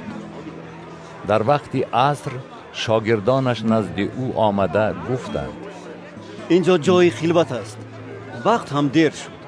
مردم را جواب ده تا که به دهات رفته برای خود خوراکی بخرند. به آنها گفت: حاجت نیست که آنها بروند، شما به آنها خوراک دهید. به او گفتند: ما در اینجا فقط 5 نان و 2 ماهی داریم. گفت: آنها را اینجا نزد من بیارید. و مردم را فرمود که بر سبزه بنشینند و 5 نان و 2 ماهی را گرفته به آسمان نگریست و برکت داد و نان را پاره کرده به شاگردان داد و شاگردان به مردم دادند. همه خوردند و سیر شدند و از پاره های باقی مانده 12 سبد را پر کرده برداشتند و خورندگان بغیر از زنان و بچگان تقریباً 5000 مرد بودند. در حال عیسی شاگردان خود را فرمود که به قایق سوار شده پیش از او به ساحل دیگر روانه شوند تا او مردم را جواب دهد. و چون مردم را جواب داد برای دعا گفتن تنها بر فراز کوه برآمد. بیگاه روزی نیز در آنجا تنها بود و قایق هنوز در میان بحر بود و از موجها لط می‌خورد، زیرا که باد مخالف می‌وزید. و در پاس 4 شب عیسی بر بحر قدم زده نزد آنها آمد و شاگردان چون او را دیدند که بر بحر قدم می‌زند در اضطراب افتاده گفتند: این شبح است. و از ترس فریاد زدند. لیکن عیسی در حال به آنها خطاب کرده گفت: آرام باشید، این منم، هراسان نشوید. پتروس در جواب او گفت: خداوندا، اگر این تویی و من امر ده تا که بر روی آب نزد تو بیایم. گفت: بیا. و پتروس از قایق برآمده بر روی آب روانه شد تا که نزد عیسی بیاید. لیکن چون باد شدید را دید هراسان شد و در حالتی که غرق می شد فریاد کشید: خداوندا، مرا خلاص کن. عیسی فوراً دستش را دراز کرده وی را نگاه داشت و گفت: ای سست ایمان، چرا شبهه کردی؟ وقتی که به قایق در آمدند باد ساکت شد. آنهایی که در قایق بودند نزد او آمده سجده کردند و گفتند: حقیقتاً تو پسر خدا هستی. و از بحر گذشته به سرزمین جنیسار آمدند و ساکنان آن موضع او را شناختند و به تمام مضافات کسانی را فرستاده همه بیماران را نزد او آوردند و از او التماس می نمودند که فقط دامن جامه او را لمس کنند و هر کی لمس کرد شفا یافت. متی باب 15. آنگاه کتابدانان و فریسیان که از یروشلیم بودند نزد عیسی آمده گفتند: چرا شاگردان تو روایت‌های مرشدان را ویران می‌کنند؟ زیرا که پیش از خوردن نان دستهای خود را نمی‌شویند. او به آنها جواب داده گفت: چرا شما هم به خاطر روایت‌های خود حکم خدا را ویران می‌کنید؟ زیرا که خدا حکم کرده است: پدر و مادر خود را عزت نما و هر کی پدر یا مادر خود را دشنام دهد البته هلاک گردد. لیکن شما میگویید: هرگاه کسی به پدر یا مادر خود گوید آنچه از من نفع یابی هدیه برای خداست، بعد از آن وی نباید پدر یا مادر خود را حرمت کند. به همین طریق شما حکم خدا را با روایت خود برطرف نموده اید. ای ریاکاران، اشعیا درباره شما نیکو پیغام داده گفته است: این مردم با زبان خود به من نزدیک می شوند و با لبان خود مرا پرستش می کنند، لیکن دلشان از من دور است. پس مرا بر عبث پرستش می کنند، زیرا که تعلیمات و احکام انسانی را تعلیم می دهند. و مردم را دعوت نموده گفت: گوش دهید و بفهمید.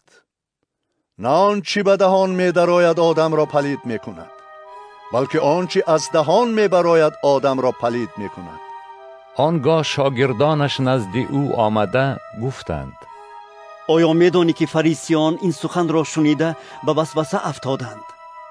در جواب گفت: هر نهالی که پدر من که در آسمان است نشینانده باشد ریشه‌کن خواهد شد. آنها را به حال خودشان بگذارید.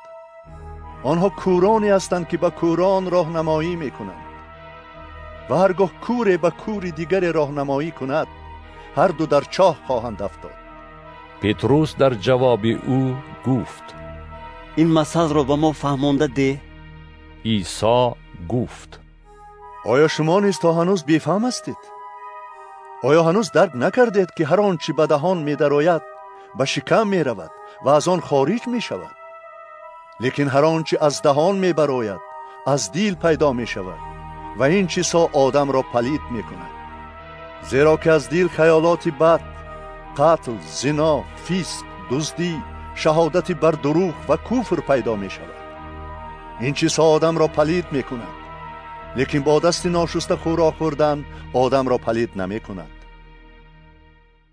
و عیسی از آنجا بیرون شده به حدود سور و سیدون رفت.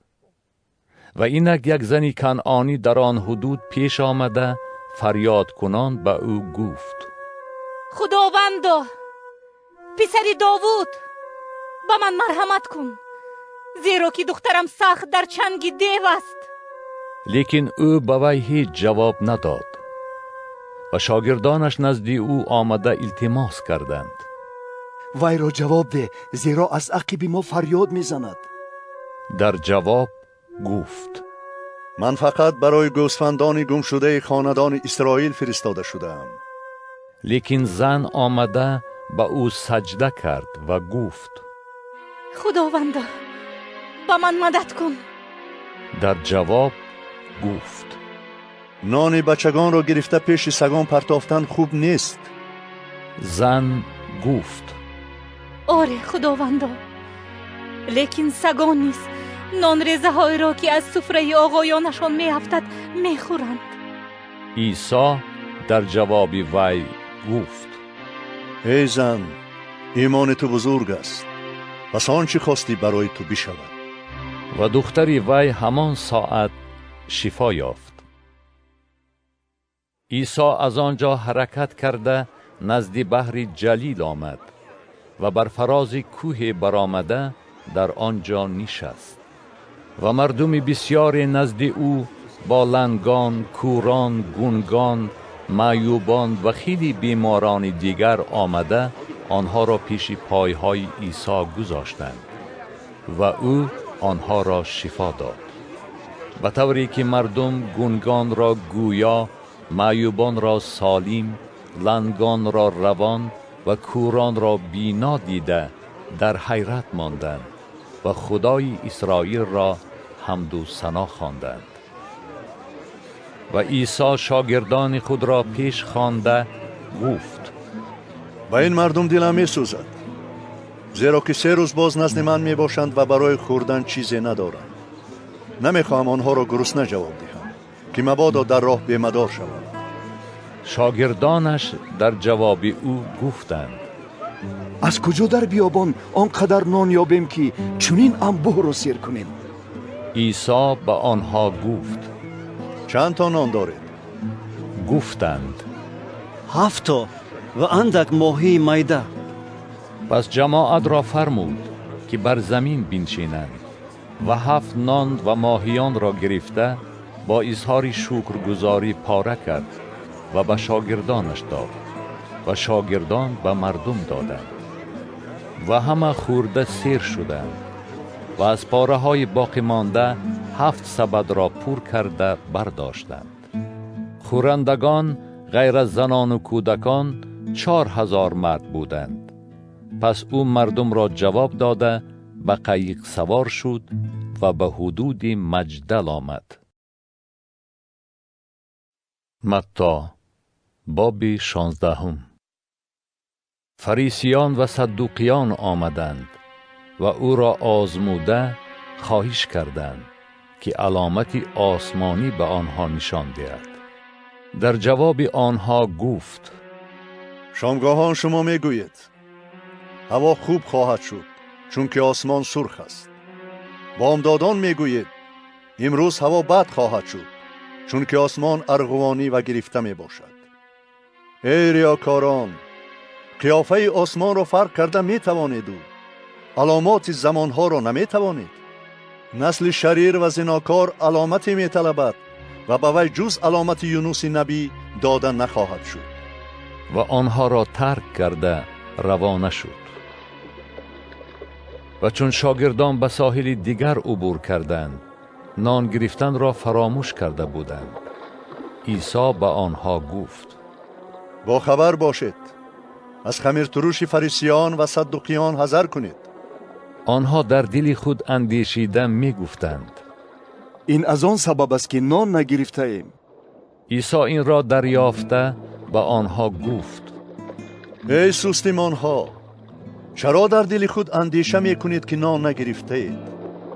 آیا هنوز نمی فهمید و در خاطر ندارید آن 5 نان و 5000 نفر و چند سبد را که پر کرده برداشتید و آن 7 نان و 4000 نفر و چند سبد را که پر کرده برداشتید؟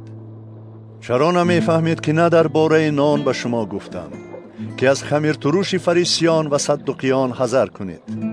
آنگاه فهمیدند که او به آنها امر فرموده است نه از خمیر تروش نان بلکه از تعلیم فریسیان و صدوقیان حذر کنند. وقتی که عیسی به مضافات قیصریه فیلیپوس آمد، از شاگردان خود پرسید: مردم مرا که پسر آدم هستم کی میگویند؟ گفتند: بعضی میگویند که یحیای تعمید دهنده ای، بعضی میگویند که الیاسی و بعضی میگویند که ارمیایی یا یکی از پیغمبرانی. او به آنها گفت: شما مرا کی میگویید؟ شمعون پیتروس جواب داده گفت: تو مسیح پسر خدای حی هستی. و عیسی در جواب وی گفت: خوشا تو ای شمعون پسر یونس، چون که بشر این را به تو ظاهر نکرده است بلکه پدر من که در آسمان است. و من به تو میگویم تو پتروس هستی و بر این صخره من کلیسای خود را بنا میکنم و دروازه های دوزخ بر آن غالب نخواهد شد. و کلیدهای ملکوت آسمان را به تو میسپارم و آنچه تو بر زمین ببندی در آسمان بسته خواهد شد و آنچه بر زمین کشایی در آسمان کشاده خواهد شد. آنگاه به شاگردان خود تعیین کرد که به هیچ کس نگویند که او عیسی مسیح است. از همان وقت عیسی به فهماندن به شاگردان خود آغاز نمود که او باید به یروشلیم رود و از دست پیران و سرکاهنان و کتابدانان بسیار عذاب کشد و کشته شود و پس از 3 روز احیا شود. و پتروس او را به یک سو برده به اعتراض کردن شروع نمود. هاشا تو را ای خداوند، این به تو هرگز روی نخواهد داد. اما او برگشته به پتروس گفت: ای شیطان از من دور شو، تو وسوسه کار برای من هستی، زیرا تو نه درباره امر و نهی خدا بلکه از چیزهای انسانی اندیشه میکنی. آنگاه عیسی به شاگردان خود گفت: اگر کسی خواهد از عقیب من بیاید، باید خویشتن را انکار کرده و صلیب خود را برداشته مرا پیروی نماید. زیرا هر که جان خود را رهانیدن خواهد آن را برباد می دهد و هر که جان خود را در راه من برباد دهد آن را پیدا می کند. با آدم چی فایده دارد که اگر وی تمام دنیا را به دست آورد و به جان خود زیان رساند؟ یا که آدمی زاد به عوض جان خود چی فدیه می دهد؟ زیرا که پسر آدم در جلال پدر خود با فرشتگان خود خواهد آمد و آن وقت به هر کس موافق اعمالش پاداش خواهد داد. و راستی به شما میگویم، از ایستادگان در اینجا بعضی هستند که تا پسر آدم را که در ملکوت خود می آید نبینند، مزه مرگ را نخواهند چشید. متی باب 17. بعد از 6 روز عیسی پتروس، یعقوب و برادری و یوحنا را همراه خود برد و آنها را تنها به کوه بلند برآورد و در پیش نظر آنها دیگرگون شد. چهرهش چون آفتاب درخشید و لباسش چون نور سفید گردید. و اینک موسی و الیاس به آنها نمایان شدند که با او گفتگو می کردند. آنگاه پتروس به عیسی گفت: خداوندا، در اینجا بودن ما نیکوست. اگر خواهی در اینجا 3 چادر می سازیم، یکی برای تو، یکی برای موسی و یکی برای الیاس. هنوز وی سخن می گفت و اینک ابری درخشنده بر آنها سایه انداخت و آوازی از درون ابر برآمد که می گفت: این است پسر محبوب من که حسن توجه من بر اوست، او را بشنوید. چون شاگردان این را شنیدند، روی به زمین افتادند و بسیار ترسیدند. لیکن عیسی نزدیک آمده به آنها دست رساند و گفت: برخیزید و هراسان نشوید. و آنها چشمان خود را گشاده جز عیسی کسی را ندیدند. چون از کوه می فرآمدند، عیسی تأکید نموده گفت: تا پسر آدم از مردگان احیا نشود، این رویا را به کسی نگویید. و شاگردانش از او پرسیدند: چرا کتابدانان میگویند که الیاس باید اول بیاید؟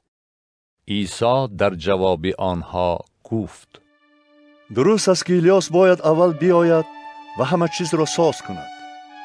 لیکن به شما میگویم که الیاس الکی آمد و آنها وی را نشناختند و با وی آنچه خواستند کردند. پسر آدم نیز از دست آنها عقوبت خواهد کشید. آنگاه شاگردان فهمیدند که او درباره یحیای تعمید دهنده به آنها سخن می گفت. چون آنها نزد مردم آمدند، مردی پیش آمده نزد او زانو زد و گفت: خداوندا، به پسری من مرحمت کن. وی مسروع است و سخت اذیت میکشد، زیرا که خود را دم به دم در آتش می اندازد و دم به دم در آب. وی را به شاگردان تو آوردم، آنها شفا داده نتوانستند. عیسی در جواب گفت: ای نسل بی ایمان و کج رفتار، تا کی با شما باشم؟ تا به کی شما را طاقت کنم؟ وی را اینجا نزد من بیارید. و عیسی به وی امر فرمود و دیو از وی بیرون رفت و آن پسر در حال شفا یافت. شاگردانش نزد عیسی آمده به تنهایی از او پرسیدند: چرا ما آن را بیرون کرده نتوانستیم؟ عیسی به آنها گفت: به سبب بی‌ایمانی شما، زیرا به راستی به شما میگویم اگر به اندازه دانه خردل ایمان داشته باشید و به این کوه بگویید از اینجا به آنجا کوچ کن، آن کوچ خواهد کرد و هیچ چیز برای شما غیر امکان نخواهد بود. لیکن این جنس فقط به واسطه دعا و روزه بیرون می رود. وقتی که آنها در جلیل می گشتند، عیسی به آنها گفت: پسر آدم به دست آدمان تسلیم کرده خواهد شد و او را خواهند کشت و در روز سیوم احیا خواهد شد. و آنها بسیار غمگین شدند. چون آنها به کفرنحوم رسیدند، جمع کنندگان 2 درهم نزد پتروس آمده گفتند: آیا استاد شما 2 درهم را نمی دهد؟ گفت: آره. و چون به خانه در آمد، پیش از آن که چیزی بگوید، عیسی به وی گفت: ای شیمعون، فکر تو چیست؟ پادشاهان جهان باج و خراج را از کیها می گیرند؟ از فرزندان خود یا از بیگانگان؟ پتروس به او گفت: از بیگانگان. عیسی به وی گفت: پس فرزندان آزادند. لیکن برای آن که آنها را به وسوسه ناندازیم، به ساحل بحر رفته 60 بینداز و اولین ماهی را که بند شد بگیر و دهانش را گشاده استطیر خواهی یافت. آن را گرفته برای من و برای خودت به آنها بده. متی باب 18. در آن ساعت شاگردان نزد عیسی آمده گفتند: در ملکوت آسمان کیست بزرگتر؟ عیسی کودکی را جیغ زده در میان آنها به پا گذاشت و گفت: به راستی به شما میگویم اگر رجوع نکنید و مانند کودکان نشوید، به ملکوت آسمان نخواهید درآمد. پس هر که خود را مثل این کودک فروتن سازد، در ملکوت آسمان وی بزرگتر است. و هر که یکی از این گونه کودکان را به اسم من قبول کند، وی مرا قبول می کند. و هر که یکی از این طفلان را که به من ایمان می آورند به وسوسه اندازد، برای و بهتر است که سنگ آسیای برگردنش آویخته وی را در قعر بحر غرق کنند.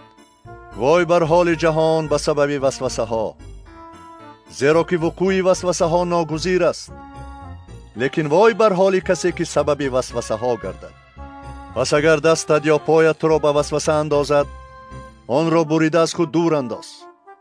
برای تو بهتر است که لنگ و یا شل شده به حیات درآیی، از این که با دو دست و یا با 2 پا در آتش جاودانی انداخته شوی. و اگر چشمت تو را به وسوسه اندازد، آن را کنده از خود دور انداز. برای تو بهتر است که 1 چشمه شده به حیات درآیی، از این که با 2 چشم در آتش دوزخ انداخته شوی. زنهار هیچ یکی از این طفلان را خوار نشمارید، زیرا به شما میگویم که فرشته های آنها در آسمان همیشه روی پدر مرا که در آسمان است میبینند. زیرا که پسر آدم آمده است تا که گم شده را نجات دهد. فکر شما چیست؟ اگر کسی 100 گوسفند داشته باشد و یکی از آنها گم شود، آیا وی 99 را در کوهسار گذاشته و جستجوی آن یک گم شده نمی رود؟ و اگر اتفاقا آن را یابد، به راستی به شما میگویم برای آن بیشتر شادی میکند از آن 99 که گم نشدند. و همین طریق اراده پدر شما که در آسمان است این نیست که یکی از این طفلان نابود شود. اگر برادرت به تو گناه کند، رفته بین خودت و او به تنهایی گناهش را فهمان. اگر به سخن تو گوش دهد، برادر خود را دریافتی. و اگر گوش ندهد، 1 یا 2 کسی دیگر را همراه خود بگیر، تا که از زبان 2 یا 3 شاهد هر سخن تصدیق شود. و اگر به آنها گوش ندهد، به کلیسا بگو. و اگر به کلیسا نیز گوش ندهد، بگذار او برای تو چون خلقها و یا چون باجگیر باشد. به راستی به شما میگویم آنچه شما بر زمین بندید در آسمان بسته خواهد شد و آنچه بر زمین کشاید در آسمان کشاده خواهد شد. همچنین بر راستی به شما میگویم که اگر 2 نفر از شما بر زمین درباره طلبیدن هر چیز متفق شوند، از طرف پدر من که در آسمان است به آنها بخشیده خواهد شد. زیرا در جایی که 2 یا 3 کس به اسم من جمع شوند، من در میان آنها هستم. آنگاه پیتروس نزد او آمده گفت: خداوندو، چند بار به برادر خود که نسبت به من گناه کرده باشد عفو نمایم؟ آیا تا 7 بار؟ عیسی به وی گفت: به تو نمیگویم تا 7 بار، بلکه تا 70 کرات 7 بار. از این رو ملکوت آسمان مانند پادشاهی است که میخواست با غلامان خود حسابی کند. وقتی که به حسابی کردن شروع نمود، یکی را نزد وی آوردند که 10,000 تلنت از وی قرض داشت. چون چیزی برای ادای قرض نداشت، آقایش امر فرمود که خودش، زنش، فرزندانش و همه داراییش را فروخته قرضش را ادا کنند. غلام روی به زمین نهاده به وی سجده برد و گفت: ای آقا، به من مهلت ده و من همه‌اش را به تو ادا خواهم کرد. و آقای آن غلام رحمش آمده وی را جواب داد و قرضش را به وی بخشید. لیکن چون غلام بیرون رفت، یکی از رفیقان خود را یافت که از او 100 دینار قرضدار بود. وی را سخت داشته و گلویش را فشرده گفت: آن قرضت را به من ادا کن. آن رفیقش به پایهای او افتاده و التماس نموده گفت: به من مهلت ده و من همه‌اش را به تو ادا خواهم کرد. اما او راضی نشد، بلکه رفته وی را در زندان انداخت تا که قرضش را ادا کند. چون رفیقانش این واقعه را دیدند، بسیار غمگین شدند و نزد آقای خود آمده هر آنچه روی داده بود به وی نقل کردند. آنگاه آقایش او را نزد خود دعوت نموده گفت: ای غلام شریر، تمام قرضت را من به تو بخشیدم، زیرا که تو از من التماس کردی. آیا تو را نیز لازم نبود که به رفیق خود رحم کنی چنان که من به تو رحم کردم؟ و آقایش به خشم آمده او را به شکنجه کنندگان سپرد تا تمام قرضش را ادا کند. همینطور پدر من که در آسمان است با شما نیز عمل خواهد کرد، اگر هر یکی از شما گناههای برادر خود را از صمیم قلب عفو نکند. متی باب 19. وقتی که عیسی این سخنان را به انجام رساند، از جلیل برآمده به آن سوی اردن به حدود یهودا آمد. مردم بسیاری از عقیب او آمدند و او آنها را شفا داد.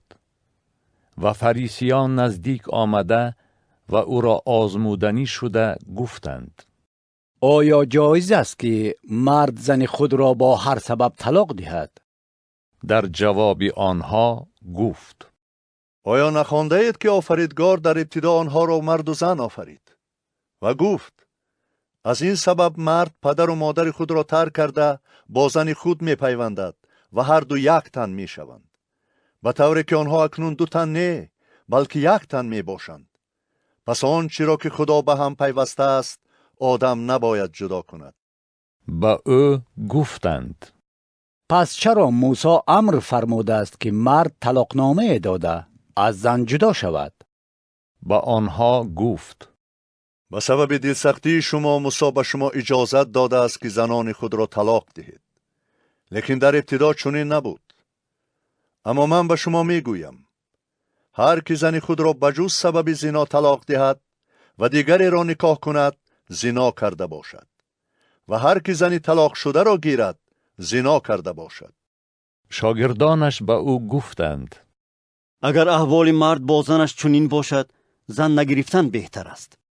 با آنها گفت: نه همه می توانند این کلام را قبول کنند، بلکه تنها کسانی که به آنها عطا شده است. زیرا اختهایی هستند که از شکم مادر چنین تولد شدند و اختهایی هستند که از دست آدمان اخته شدند و اختهایی هستند که به خاطر ملکوت آسمان خود را اخته کردند. هر که قبول کرده می تواند قبول کند. در این وقت کودکان را نزد او آوردند تا که دستهای خود را بر آنها نهاده دعا کند. لیکن شاگردان به آنها مانع شدند. عیسی گفت: کودکان را بگذارید که نزد من آیند و به آنها مانع نشوید، زیرا ملکوت آسمان به چنین کسان تعلق دارد. و دستهای خود را بر آنها نهاده از آنجا روانه شد.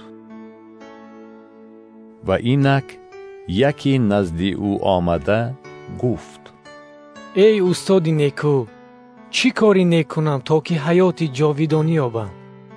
با وی گفت: چرا مرا نیکو میگویی؟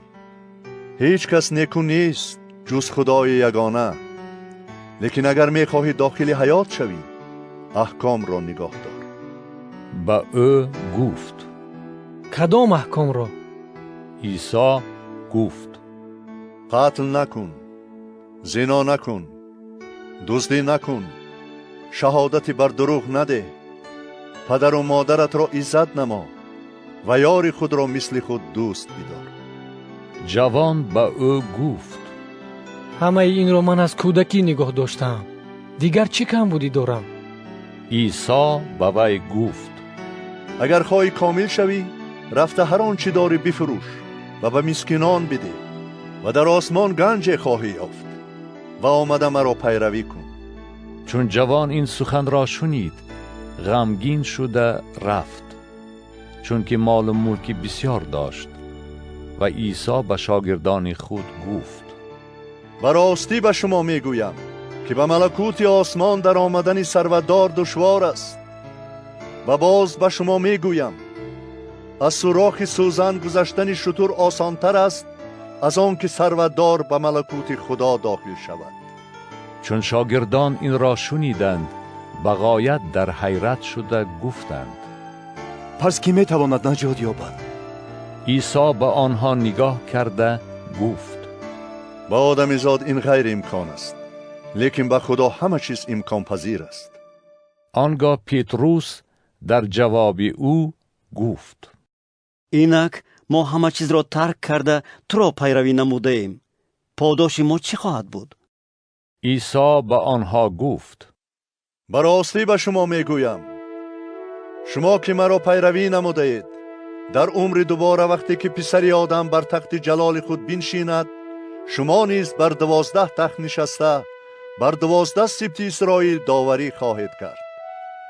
و هر که از بهر اسم من خانه ها یا برادران یا خواهران یا پدر یا مادر یا زن یا فرزندان یا املاک را ترک کند، 100 چندان خواهد یافت و وارثی حیات جاودانی خواهد شد. لیکن بسا اولین که آخرین خواهند شد و آخرین اولین.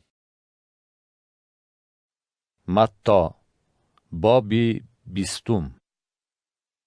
زیرا ملکوت آسمان مانند صاحب خانه است که بامدادان بیرون رفت تا که برای تاکزار خود کارگران را کرا کند و با کارگران روز 1 دیناری پیمان کرده آنها را به تاکزار خود فرستاد. و قریب ساعت 3 بیرون رفته دیگران را دید که در بازار بیکار ایستادند و با آنها گفت: شما نیز به تاکزار من روید و آنچه حق شما باشد به شما خواهم داد. و آنها رفتند. باز قریبی ساعتهای 6 و 9 بیرون رفته همچنین کرد. و قریب ساعت 11 بیرون رفته دیگران را دید که بیکار ایستادند و با آنها گفت: برای چی شما تمام روز در اینجا بیکار ایستاده اید؟ و وی گفتند: کسی ما را کرا نکرد. و آنها گفت: شما نیز به تاکزار من روید و آنچه حق شما باشد به شما خواهم داد. چون شام رسید، صاحب تاکزار به عملدار خود گفت: کارگران را جیغ زده مزدشان را از آخرین تا اولین بده. آنهایی که قریب ساعت 11 آمده بودند هر یک دینار گرفتند. آنهایی که اولین شده آمده بودند خیال کردند که بیشتر خواهند گرفت، لیکن آنها نیز هر یک دینار گرفتند. و چون گرفتند از صاحب خانه شکایت کرده گفتند: این آخر آمدگان 1 ساعت کار کردند و تو آنها را با ما که سختی و گرمی روز را از سر گذرانیدیم برابر دانستی. لیکن وی در جواب یکی از آنها گفت: ای رفیق، تو را آزار ندادم. آیا تو به 1 دینار با من پیمان نکردی؟ مزد خود را گرفته رو. میخواهم به این آخرین مثل تو دهم. آیا حق ندارم که با چیز خود آنچه خواهم بکنم؟ آیا از آن که من نیکدیل هستم تو حسد میبری؟ به این طریقه آخرین ها اولین خواهند شد و اولین ها آخرین، زیرا که دعوت شدگان بسیارند اما برگزیدگان کم. و هنگامی که به یروشلیم می رفتند، عیسی در اثنای راه 12 شاگردش را تنها نزد خود خوانده به آنها گفت: اینک ما سوی یروشلیم می رویم و پسر آدم به دست سرکاهنان و کتابدانان تسلیم کرده خواهد شد و او را به مرگ محکوم خواهند کرد و او را به دست غیر یهودیان تسلیم خواهند کرد تا که تمسخر نمایند، تازیانه زنند و مصلوب کنند و در روز سیوم احیا خواهد شد. آنگاه مادر پسران زبدای با پسران خود نزد او آمده و سجده برده از او چیزی التماس کرد. عیسی به وی گفت: چی خواهش داری؟ گفت: بفرما که 2 پسر من در ملکوت تو یکی در طرف راستت و دیگری در طرف چپت بنشینند. عیسی در جواب گفت: شما نمیفهمید که چی میخواهید؟ آیا میتوانید آن کاسه را که من مینوشم بنوشید و تعمیدی را که من مییابم بیابید؟ با او گفتند: میتوانیم. با آنها گفت: کاسه مرا خواهید نوشید و تعمیدی را که من مییابم خواهید یافت، لیکن امکانیتی در طرف راست و چپ من نشستنتان در دست من نیست که بدهم، جز آنهایی که برایشان از جانب پدر من مهیا شده باشد. و آن 10 نفر چون این را شنیدند از آن 2 برادر ناراضی شدند. اما عیسی آنها را نزد خود خوانده گفت: شما میدانید که میران خلقها بر آنها حکمرانی میکنند و اکابیرشان بر آنها فرمان روا میشوند، لیکن در میان شما نباید این طور شود، بلکه هر که در بین شما خواهد بزرگ باشد خدمتگار شما شود و هر که خواهد در بین شما نخستین باشد غلام شما شود. چون که پسر آدم نه برای آن آمد که به او خدمت کنند، بلکه برای آن که خدمت کند و جان خود را برای فدیه بسیار کسان بدهد. و هنگامی که آنها از یریحو می برآمدند، مردم بسیاری از عقیب او می رفتند. و اینک 2 کور که در کنار راه نشسته بودند گذشتن عیسی را شنیده فریاد کنان گفتند: ای خداوند، پسر داوود، به ما مرحمت کن. مردم آنها را به خاموش شدن وادار می کردند، لیکن آنها باز هم بیشتر فریاد می زدند: ای خداوند، پسر داوود، به ما مرحمت کن. عیسی ایستاده آنها را نزد خود خواند و گفت: چی میخواهید که برای شما بکنم؟ با او گفتند: خداوندا، میخواهیم چشمان ما گشاده شود. پس عیسی به آنها رحم کرده چشمهاشان را لمس نمود و در حال بینا گشته از عقیب او روانه شدند. متی باب 21. چون به یروشلیم نزدیک شده به بیت فاجی نزدیک کوه زیتون رسیدند، عیسی 2 شاگرد خود را فرستاده به آنها گفت: به این دیه که روبروی شماست بروید و در حال مادخری را بسته خواهید یافت که کره‌اش نزد وی است. آنها را واز کرده نزد من بیارید و اگر کسی به شما حرفی زند بگویید که خداوند به اینها احتیاج دارد و در حال آنها را خواهد فرستاد. این همه روی داد تا به عمل آید کلامی که با زبان نبی گفته شده است. به دختر سیان بگویید: اینک پادشاهی تو بر خره، بر کوره بچه مادخر سوار شده با فروتنی نزد تو می آید. شاگردان رفتند و آنچه عیسی فرموده بود به جا آوردند. مادخر و کره را آورده جامه های خود را بر آنها افکندند و او بر آنها سوار شد. مردم بسیار جامه های خود را بر راه گستردند و دیگران شاخه های درختان را بریده بر راه گستردند. و مردمی که از پیش و از پس روانه بودند خطاب می کردند: هوشعنا به پسر داوود، مبارک است آنکه به اسم خداوند می آید. هوشعنا در عرش اعلا. و هنگامی که او به یروشلیم وارد شد، تمام اهل شهر به آشوب آمده می گفتند: این کیست؟ مردم می گفتند: این است عیسی پیغمبر از ناصره جلیل. و عیسی به معبد خدا در آمده همه آنهایی را که در معبد خرید و فروش می کردند پیش کرد. میزهای صرافان و کرسی های کفتر فروشان را چپه کرد و به آنها گفت: نوشته شده است که خانه من خانه عبادت نامیده خواهد شد، اما شما آن را به دوستخانه مبدل کرده اید. در معبد نزد او کوران و لنگان آمدند و او آنها را شفا داد.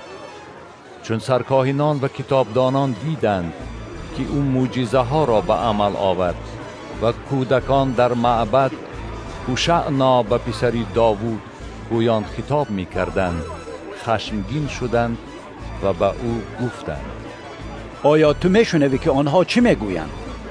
عیسی به آنها گفت: آره، مگر نخوانده اید از دهان کودکان و شیرمکان حمد را به وجود آورده اید؟ و آنها را ترک کرده از شهر سوی بیتهینی رفت و شب را در آنجا گذراند.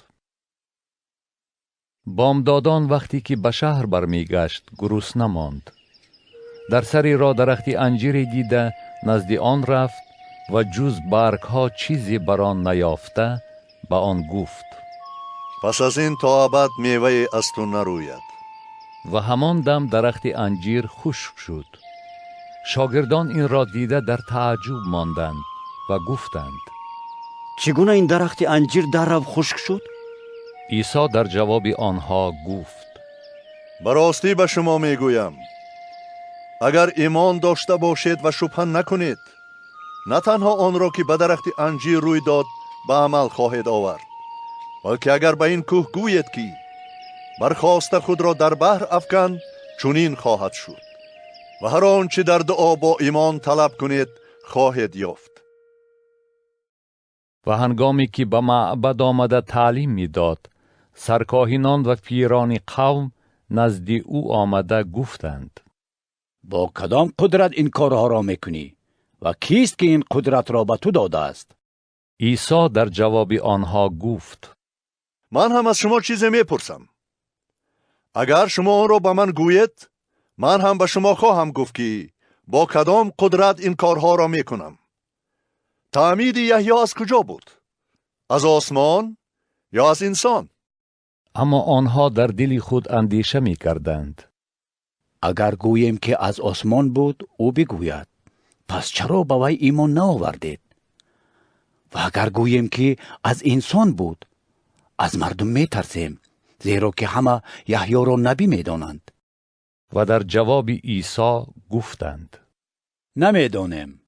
او نیز به آنها گفت: من هم به شما نمیگویم که با کدام قدرت این کارها را میکنم. لیکن فکر شما چیست؟ مرد 2 پسر داشت و نزد نخستین آمده گفت: پسرم، امروز به تاگزار من رفته کار کن. در جواب گفت: نمیخواهم. اما بعد پشیمان شد و رفت. نزد دیگری آمده همان گپ را گفت. و در جواب گفت: میروم آقا، و نرفت. کدام یک از این 2 نفر خواهش پدر را بجا آورد؟ به او گفتند: نخستین. عیسی به آنها گفت: به راستی به شما میگویم که باجگیران و فاحشگان پیش از شما به ملکوت خدا داخل خواهند شد. زیرا که یحیی نزد شما با راه عدالت آمد و شما به او ایمان نآوردید، لیکن باجگیران و فاحشگان به او ایمان آوردند. و شما این را دیده بعد از آن هم توبه نکردید تا که به او ایمان آورید. مثال دیگری بشنوید. صاحب خانه بود که تاق شناخت، دیوار گردش کشید، چرخوشت در آن ساخت، برج برپا کرد و آن را به تاقداران سپرد و به سفر رفت. چون موسم میوه رسید، خدمتگاران خود را نزد تاگداران فرستاد تا که میوه خود را بگیرد. لیکن تاگداران خدمتگاران او را گرفته بعضی را زدند، بعضی را کشتند و بعضی را سنگباران کردند. باز او خدمتگاران دیگر را فرستاد که از پیشتر زیادتر بودند. با آنها نیز همان طور عمل کردند. در آخر پسر خود را نزد آنها فرستاده گفت: از پسرم شرم خواهند داشت. لیکن تاگداران چون پسر را دیدند به یکدیگر گفتند: این وارث است، بیاید وی را بکشیم و صاحب میراث شویم. و او را گرفته از تاگزار بیرون برآوردند و کشتند. پس چون صاحب تاگزار آید به آن تاگداران چی خواهد کرد؟ به او گفتند: آن بدکاران را به مرگ شدید محکوم کرده تاگزار را به تاگداران دیگر خواهد سپرد که میوه را در موسمش به او دهند. عیسی به آنها گفت: مگر این نوشته را هرگز نخوانده اید؟ سنگی که معماران رد کردند، سنگ سر گوشه بنا گردید. این از جانب خداوند شد و در نظر ما حیرت انگیز است. بنابراین به شما میگویم که ملکوت خدا از شما گرفته به خلق داده خواهد شد که میوه آن را بیارد.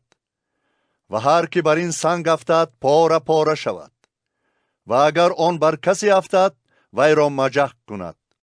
سرکاهنان و فریسیان مثلهای او را شنیده دانستند که او درباره آنها سخن می‌راند و خواستند او را دستگیر کنند، لیکن از مردم ترسیدند، چون که او را پیغمبر می‌دانستند.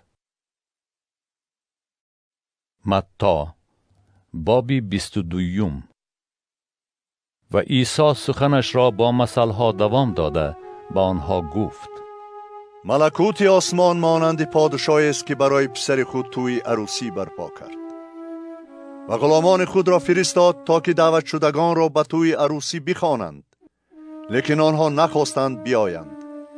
باز غلامان دیگر را فرستاد و گفت: به دعوت شدگان بگوید که اینک دسترخوان خود را آراسته‌ام. گاوها و برداقی‌های من سربریده شدند و همه چیز تیار است، به توی عروسی بیایید. لیکن آنها به اعتنایی کرده یکی به کشتزار خود و دیگری به تجارتخانه خود رفتند. و بعضی دیگران غلامان او را گرفته حقارت دادند و کشتند. پادشاه چون شنید خشمگین شد و عسکران خود را فرستاده آن قاتلان را محو نمود و شهرشان را آتش داده سوزاند. آنگاه به غلامان خود گفت: توی تیار است، لیکن دعوت شدگان سزاوار آن نبودند. پس به سر گذر برآیید و هر کی را بیابید به توی عروسی دعوت کنید. و غلامان به سر راه برآمده هر کی را یافتند، خواه نیک بود خواه بد، جمع کردند و توی خانه از مهمانان پر شد. پادشاه برای دیدن اهل مجلس در آمده شخصی را دید که جامه تویانه در بر ندارد و به وی گفت: ای رفیق، چطور به اینجا در آمدی در حالتی که جامه تویانه در بر نداری؟ لیکن وی خاموش ماند. پادشاه به خادمان خود گفت: دست و پای وی را بسته به ظلمات بیرون برآورده پرتایید. در آنجا گریه و غژیراس دندان خواهد بود، زیرا که دعوت شدگان بسیارند اما برگزیدگان کم. آن وقت فریسیان رفته مشورت کردند که چطور او را از سخنش افزایند و شاگردان خود را با هیرودیان نزد او فرستاده گفتند: ای استاد، میدانیم که تو حقگوی هستی و راه خدا را به راستی تعلیم میدهی و از کسی پروای نداری، زیرا هیچ روبینی نمیکنی. پس به ما بگو که فکر تو چیست؟ آیا به قیصر جزیه دادن جایز است یا نه؟ اما عیسی مکر آنها را دریافته گفت: ای ریاکاران، چرا مرا می آزمایید؟ سکه جزیه را به من نشان دهید. آنها به او دیناری آوردند. به آنها گفت: این صورت و رقم از آن کیست؟ به او گفتند: از آن قیصر. به آنها گفت: پس آنچه از آن قیصر است به قیصر دهید و آنچه از آن خداست به خدا. چون این را شنیدند در حیرت ماندند و او را گذاشته رفتند. همان روز صدوقیان که منکر قیامت هستند نزد او آمده پرسیدند: ای استاد، موسی گفته است اگر کسی بمیرد و فرزند نداشته باشد، باید برادرش زنی وی را به نکاح خود درآورد و برای برادر خود نسل به وجود آورد. نزد ما 7 برادر بودند. یکی زن گرفته مرد و چون فرزند نداشت، زنش را به برادری خود گذاشت. همچنین دوم و سوم تا 7. بعد از همه زن نیز مرد. پس در احیای مردگان وی زنی کدامی از آن 7 نفر خواهد بود؟ زیرا که همه وی را به زنی گرفته بودند. عیسی در جواب آنها گفت: شما گمراه هستید از آن رو که نه نوشته ها را می دانید نه قدرت خدا را. زیرا که در احیای مردگان نه زن می گیرند و نه به شوهر می روند، بلکه مانند فرشتگان خدا در آسمان می باشند. اما درباره احیای مردگان آیا کلامی را که خدا به شما گفته است نخوانده اید؟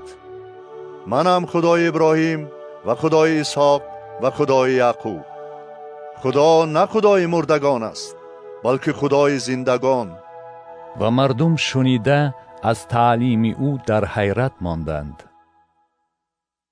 اما چون فریسیان شنیدند که او دهان صدوقیان را بسته است، با هم جمع آمدند و یکی از آنها که شریعت دان بود او را آزمودنی شده چنین سوال داد: ای استاد، کدام حکم در شریعت بزرگتر است؟ عیسی به وی گفت: خداوند خدای خود را با تمام دل تو و با تمام جان تو و با تمام هوش تو دوست بدار. همین است حکم اولین و بزرگترین. و دویمش مانند آن است: یار خود را مثل خود دوست بدار. و این 2 حکم تمام تورات و صحف انبیا اساس یافته است. هنگامی که فریسیان با هم جمع آمدند، عیسی به آنها سوال داده گفت: درباره مسیح چی فکر دارید؟ او پسر کیست؟ به او گفتند: پسر داوود. به آنها گفت: پس چطور داوود از روی الهام او را خداوند خوانده چنین میگوید: خداوند به خداوند من گفت به یمین من بنشین تا دشمنان تو را زیر پای تو اندازم. مادامی که داوود او را خداوند میخواند، چیسان او پسری وی بوده است؟ و هیچ کس در جواب او سخنی گفتن نتوانست. و پس از آن روز کسی جرأت نکرد که از او چیزی پرسد. متی باب 23. آنگاه عیسی به مردم و به شاگردان خود خطاب کرد و گفت: کتابدانان و فریسیان بر کرسی موسی نشستند. پس آنچه به شما گویند بجا آورید و رعایت کنید، لیکن از روی اعمال آنها رفتار نکنید، زیرا که میگویند و نمیکنند. بارهای گران و دشوار را بسته بر دوش مردم میگذارند، لیکن خودشان نمیخواهند آنها را حتی با یک انگشت حرکت دهند. همه کارهای خود را برای آن میکنند که به مردم نشان دهند. داغ و تیچه های خود را وسیع‌تر میکنند و پوپک های رداهای خود را کلانتر میسازند و دوست می‌دارند که در ضیافت‌ها بالانشین باشند و در کرسی‌های اولی کنش‌ها جایگیر شوند و در کوچه و بازارها مردم به آنها تعظیم کنند و آنها را استاد استاد گویند. لیکن شما نباید استاد خوانده شوید، زیرا که استاد شما یکی است، یعنی مسیح است، و همه شما برادرانید. و هیچ کس را بر زمین پدر خود نخوانید، زیرا که پدر شما یکی است که در آسمان است. و نباید راهنما خوانده شوید، زیرا که راهنمای شما یکی است، یعنی مسیح است. بزرگترین شما خدمتگار شما باشد، زیرا هر که خود را بلند کند پست گردد و هر که خود را فروتن سازد سرفراز گردد. وای بر حال شما ای کتابدانان و فریسیان ریاکار که ملکوت آسمان را بر روی مردم میبندید، زیرا که خودتان نمیدرآیید و با آنهایی که در آمدن میخواهند مانع میشوید.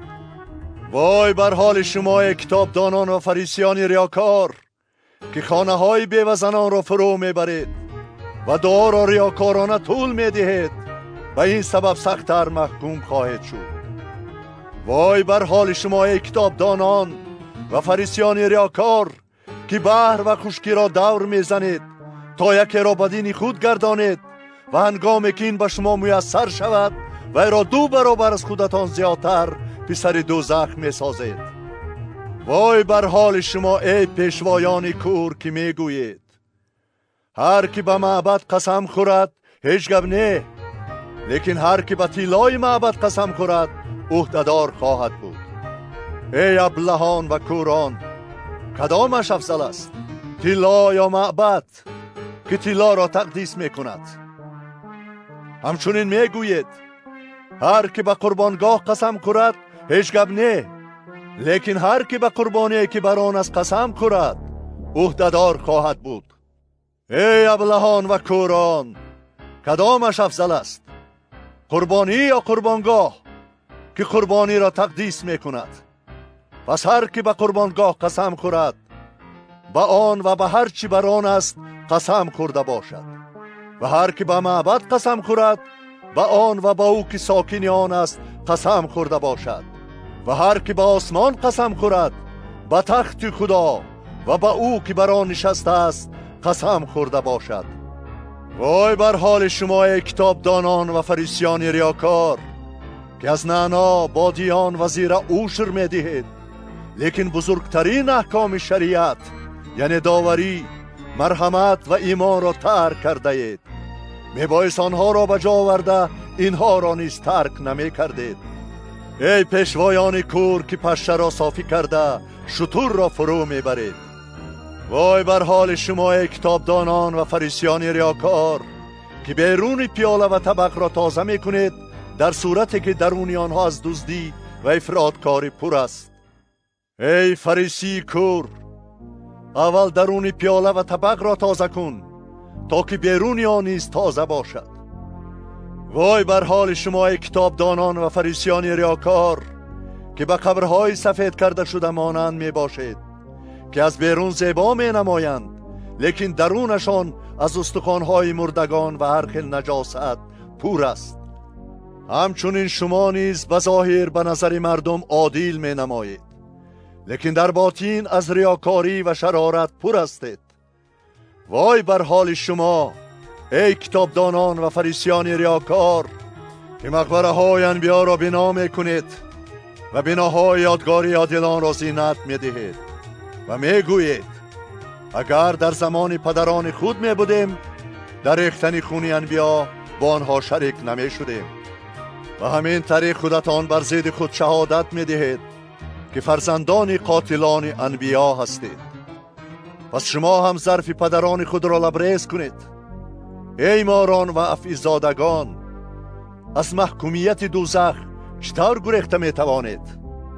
بنابراین اینک من نزد شما انبیا و حکما و کتابدانان را می فرستم و شما بعضی را خواهید کشت و مصلوب خواهید کرد و بعضی را در کنشت‌های خود تازیانه زده از شهر به شهر خواهید راند تا تمام خون عادلان که بر زمین ریخته شد بر سر شما فرود آید، از خون هابیل عادل تا خون زکریا ابن برکیا که وی را شما در میان معبد و قربانگاه کشتید. براستی به شما میگویم که این همه بر سر این نسل خواهد آمد. ای یروشلیم یروشلیم که انبیا را میکشی و آنهایی را که نزد تو فرستاده شدند سنگسار میکنی. چند بار خواستم فرزندان تو را جمع کنم مانند ماکیانی که چوجه های خود را زیر بالش جمع میکند و شما نخواستید. اینک خانه شما به شما ویران گذاشته می شود. زیرا به شما میگویم از این پس مرا نخواهید دید تا دمی که بگویید مبارک است آن که به اسم خداوند می آید. متی بابی 24. و عیسی از معبد برآمده می رفت و شاگردانش نزد او آمدند تا که عمارت‌های معبد را به او نشان دهند. عیسی در جواب آنها گفت: آیا همه اینها را می‌بینید؟ به راستی به شما میگویم در اینجا سنگ بر سنگ نخواهد ماند، همه‌اش خراب خواهد شد.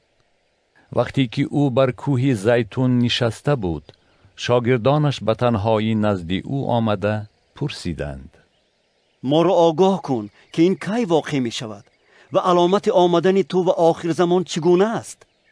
عیسی در جواب آنها گفت: هوشیار باشید که کسی شما را گمراه نکند، زیرا بسیار کسان با نام من آمده گویند که من مسیح هستم و مردم بسیار را گمراه خواهند کرد. جنگ ها و آوازه جنگ ها را خواهید شنید. زنهار نترسید، زیرا همه این باید واقع شود، لیکن این هنوز انتها نیست. زیرا قوم بر ضد قوم و سلطنت بر ضد سلطنت قیام خواهد کرد و در هر جا قحطی ها، وباها و زلزله ها روی خواهد داد، اما همه اینها ابتدای درد هاست. آنگاه شما را به شکنجه ها تسلیم کرده خواهند کشت و همه قوم ها از برای اسم من به شما عداوت خواهند داشت. در آن زمان بسیار کسان به وسوسه خواهند افتاد و یکدیگر را تسلیم خواهند کرد و از یکدیگر نفرت خواهند داشت و بسی انبیای کاذب به میدان آمده مردم بسیار را گمراه خواهند کرد و به سبب افزودن شرارت محبت بسیار کسان سرد خواهد شد، لیکن هر کی تا آخر صبر کند نجات خواهد یافت. و این انجیل ملکوت در تمام عالم موعظه خواهد شد تا که برای همه خلقها شهادت شود و آنگاه انتها فرا خواهد رسید. پس چون کراهت خرابی را که دانیال نبی به زبان آورده است در جای مقدس برپا ببینید، هر کی خواند در کند، آنگاه آنهایی که در یهودا می باشند به کوهستان گریزند و هر کی بر بام باشد برای گرفتن چیزی از خانه خود پایان نفراید و آن که در کیشزار است برای گرفتن جامه خود بر نگردد. لیکن وای بر حال حامل داران و شیرداران در آن ایام. دعا کنید که گریختن شما در زمستان و یا روز شنبه روی ندهد، زیرا در آن زمان چنان مصیبت بزرگ خواهد شد که از ابتدای عالم تا حال نشده است و بار دیگر نخواهد شد. و اگر آن ایام کوتاه نمی شد هیچ کسی نجات نمی یافت، لیکن از برای برگزیدگان آن ایام کوتاه خواهد شد. در آن هنگام اگر کسی به شما گوید اینک مسیح در اینجاست یا در آنجاست، باور نکنید، زیرا که مسیحان کاذب و انبیای کاذب به میدان آمده علامات و معجزات بزرگ نشان خواهند داد تا که اگر ممکن باشد برگزیدگان را نیز گمراه کنند. اینک من پیشکی به شما گفتم. پس اگر به شما گویند اینک در بیابان است، بیرون نروید، اینک در حجره است، باور نکنید، زیرا چطوری که برق در شرق ظاهر شده در غرب هم نمودار می گردد، آمدن پسر آدم نیز چنین خواهد شد. هر جا که لاشه باشد کرگسان در آنجا جمع شوند و فوراً پس از مصیبت آن ایام آفتاب خیره شود و ماه روشنایی خود را ندهد و ستارگان از آسمان فرو ریزند و قوه های افلاک متزلزل شوند. آنگاه علامت پسر آدم در آسمان نمودار خواهد گردید و آنگاه همه قبیله های روی زمین نوحه کنند و پسر آدم را بینند که با قدرت و جلال عظیم بر ابرها می آید و فرشتگان خود را با کرنه بلند آواز خواهد فرستاد و برگزیدگان او را از 4 جانب از یک کنار آسمان تا کنار دیگرش فراهم خواهد آورد. اکنون از درخت انجیر مثال گیرید. چون شاخه‌اش نرم شده برگ آورد، می دانید که تابستان نزدیک است. همچنین شما چون همه این چیزها را دیدید، بدانید که نزدیک است، نزدیک در است. براستی به شما می گویم این نسل هنوز از عالم نگذشته همه این چیزها واقع خواهد شد. آسمان و زمین گذران است، لیکن کلام من گذران نیست. اما آن روز و ساعت را غیر از پدر من هیچ کس حتی فرشتگان آسمان هم نمیدانند. چطوری که در ایام نوح شده بود، در آمدن پسر آدم نیز همان طور خواهد شد. زیرا چطوری که در ایام پیش از طوفان تا آن روزه که نوح به کشتی در آمد می خوردند، می نوشیدند، زن می گرفتند و به شوهر می رفتند و چیزی نمی فهمیدند تا آدمی که طوفان آمده همه را نیست و نابود کرد، آمدن پسر آدم نیز همان طور خواهد شد. آن وقت از دو نفری که در کشتزار هستند یکی گرفته و دیگری گذاشته خواهد شد، و از دو زنی که با دستاس مشغولند یکی گرفته و دیگری گذاشته خواهد شد. پس بیدار باشید، زیرا نمیدانید که خداوند شما در کدام ساعت می آید. لیکن همین را شما می دانید که اگر صاحب خانه می دانست که در کدام پاس شب دوست می آید، بیدار مانده نمی گذاشت که به خانه اش نقب زند. بنابراین شما نیز تیار باشید، زیرا در ساعتی که گمان ندارید پسر آدم می آید.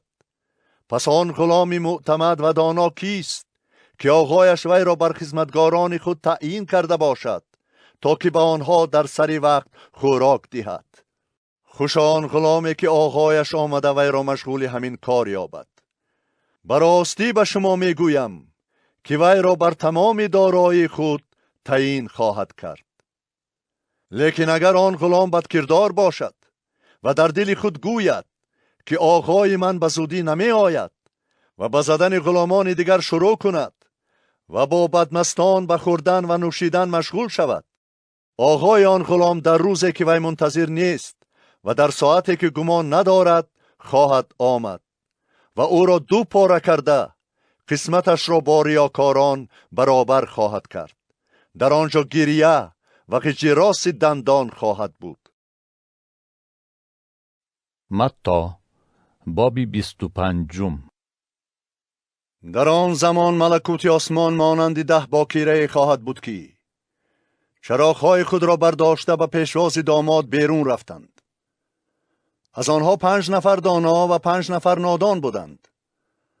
نادانان چراغ‌های خود را گرفتند ولی با خود روغن نگرفتند، لیکن دانایان با چراغ‌های خود در ظرف‌ها نیز روغن گرفتند. چون داماد دیر ماند، همه پینک رفته خفتند و در نصف شب آواز بلند شد: اینک داماد می آید، به پیشواز وی بیرون آید.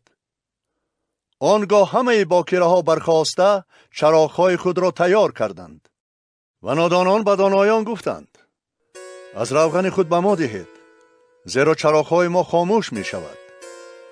اما دانایان در جواب گفتند: نه، مبادا برای ما و شما کمی کند. بهتر است که شما نزد فروشندگان رفته برای خود بخرید. و هنگامی که آنها برای خریدن رفتند، داماد آمد و آنهایی که تیار بودند با وی به توی عروسی در آمدند و در بسته شد. بعد از آن باکیره های دیگر نیز آمده گفتند: ای آقا، ای آقا، با ما واز کن. لیکن وی در جواب آنها گفت: براستی به شما می گویم شما را نمی شناسم. پس بیدار باشید، زیرا نمی دانید که پسر آدم در کدام روز و کدام ساعت می آید. زیرا مانند کسی است که به سفر دور رفتنی شده، غلامان خود را طلبید و مال و ملکش را به آنها سپرد. به یکی 5 تلنت، به دیگر 2، به سومی 1، یعنی به هر کدام علاقدر حالش داده در حال به سفر رفت. آن که 5 تلنت گرفته بود رفته به تجارت مشغول شد و 5 تلنت دیگر فایده کرد. همچنین آن که 2 تلنت گرفته بود 2 تلنت دیگر به دست آورد. لیکن آن که 1 تلنت گرفته بود رفته زمین را کند و پول آقای خود را پنهان کرد. پس از مدت دور و دراز آقای آن غلامان آمده از آنها حسابات طلب کرد. آن که 5 تلنت گرفته بود 5 تلنت دیگر را هم آورده گفت: ای آقا، تو به من 5 تلنت داده بودی، اینک با آنها 5 تلنت دیگر به دست آوردم. آقایش به وی گفت: آفرین ای غلام نیک و معتمد، تو در چیزی اندک معتمد بودی، تو را بر چیزهای بسیار بگمارم، به شادی آقای خود شریک شو. همچنین آن که 2 تلنت گرفته بود نزد وی آمده گفت ای آقا تو به من 2 تلنت داده بودی، اینک با آنها 2 تلنت دیگر به دست آوردم. آقایش به وی گفت آفرین ای غلام نیک و معتمد، تو در چیزی اندک معتمد بودی، تو را بر چیزهای بسیار بیگمارم، به شادی آقای خود شریک شو. پس آن که 1 تلنت گرفته بود نزد وی آمده گفت ای آقا چون می دانستم که تو مرد سختگیری هستی، از جایی که نکاشته می دروی و از جایی که نپاشیده جمع می کنی، بنابراین ترسیدم و رفته تلنت خود را در زمین پنهان کردم، اینک مال تو اینجاست. آقایش در جواب وی گفت ای غلام شریر و تنبل، تو می دانستی که من از جایی که نکاشتم می دروم و از جایی که نپاشیدم جمع می کنم. از این رو تو می بایست پولی مرا به صرافان می دادی و من آمده پولی خود را با فایدهش می گرفتم. پس آن تلنت را از وی گرفته به کسی که 10 تلنت دارد بدهید، زیرا هر کی دارد به وی داده و افزون شود، لیکن هر کی ندارد از وی آنچه نیز دارد گرفته شود. و آن غلام نابکار را به ظلمات بیرون برآورده پرتایید، در آنجا گریه و غج راست دندان خواهد بود. لیکن وقتی که پسر آدم در جلال خود با همه فرشتگان مقدس می آید، آنگاه بر تخت جلال خود خواهد نشست و همه خلقها در نزد او جمع خواهند شد و آنها را از یکدیگر جدا خواهد کرد، مثل چوپانی که گوسفندان را از بوسها جدا می کند و گوسفندان را به طرف راست و بوسها را به طرف چپ خود جای خواهد داد. آنگاه پادشاه به آنهایی که به طرف راست او هستند خواهد گفت بیایید ای برکت یافتگان از پدر من، ملکوتی را که از ابتدای آفرینش عالم برای شما مهیا شده است میراث بگیرید. زیرا که گرسنه بودم به من خوراک دادید، تشنه بودم به من آب دادید، غریب بودم مرا پذیرفتید، برهنه بودم مرا پوشاندید، بیمار بودم مرا عیادت کردید، در زندان بودم به دیدن من آمدید. آنگاه عادلان در جواب خواهند گفت خداوندا، کی تو را گرسنه دیدیم و خوراک دادیم، یا تشنه دیدیم و آب دادیم؟ کی تو را غریب دیدیم و پذیرفتیم، یا برهنه دیدیم و پوشاندیم؟ کی تو را بیمار یا محبوس دیدیم و به دیدن تو آمدیم؟ و پادشاه در جواب آنها خواهد گفت به راستی به شما میگویم آنچه به یکی از این برادران خردترین من کرده اید به من کرده اید.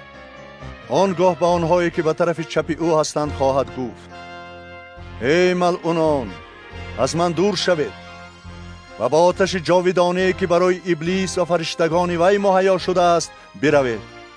زیرا که گرسنه بودم به من خوراک ندادید، تشنه بودم به من آب ندادید، غریب بودم مرا نپذیرفتید، برهنه بودم مرا نپوشاندید، بیمار و محبوس بودم به عیادت من نآمدید. آنها نیز در جواب او خواهند گفت خداوندا، کی تو را گرسنه یا تشنه یا غریب یا برهنه یا بیمار یا محبوس دیدیم و به تو خدمت نکردیم؟ آنگاه در جواب آنها خواهد گفت به راستی به شما میگویم آنچه شما به یکی از این خردترین ها نکرده اید به من نکرده اید. و آنها به عذاب جاودانی خواهند رفت، ولی عادلان به حیات جاودانی. متی بابی 26. چون عیسی همه این سخنان را به پایان رساند به شاگردان خود گفت شما میدانید که پس از 2 روز عید فیس هست و پسر آدم تسلیم کرده خواهد شد تا که مصلوب گردد. آنگاه سرکاهنان و کتابدانان و پیران قوم در حولی سرکاهن که قیافا نام داشت جمع آمدند و مشورت کردند که عیسی را با حیله دستگیر کرده به قتل رسانند. لیکن می گفتند نه در عید، مبادا در بین مردم آشوب روی دهد. و هنگامی که عیسی در بیت هینی در خانه شمعون مخوی بود، زنی با ظرف گجین روغنی اطرفشان گرانبها نزد او آمد و در حالتی که او در سری سفره نشسته بود بر سری او ریخت و شاگردانش چون این را دیدند ناراضی شده گفتند این اسرافکاری برای چیست؟ زیرا که روغن اطرفشان را به قیمتی گران فروخته به مسکینان دادن ممکن بود. لیکن عیسی این را دریافته به آنها گفت چرا زن را خجل میکنید؟ وی برای من کاری نیکو کرد. زیرا مسکینان هر وقت در نزد شما هستند، لیکن من همیشه با شما نیستم.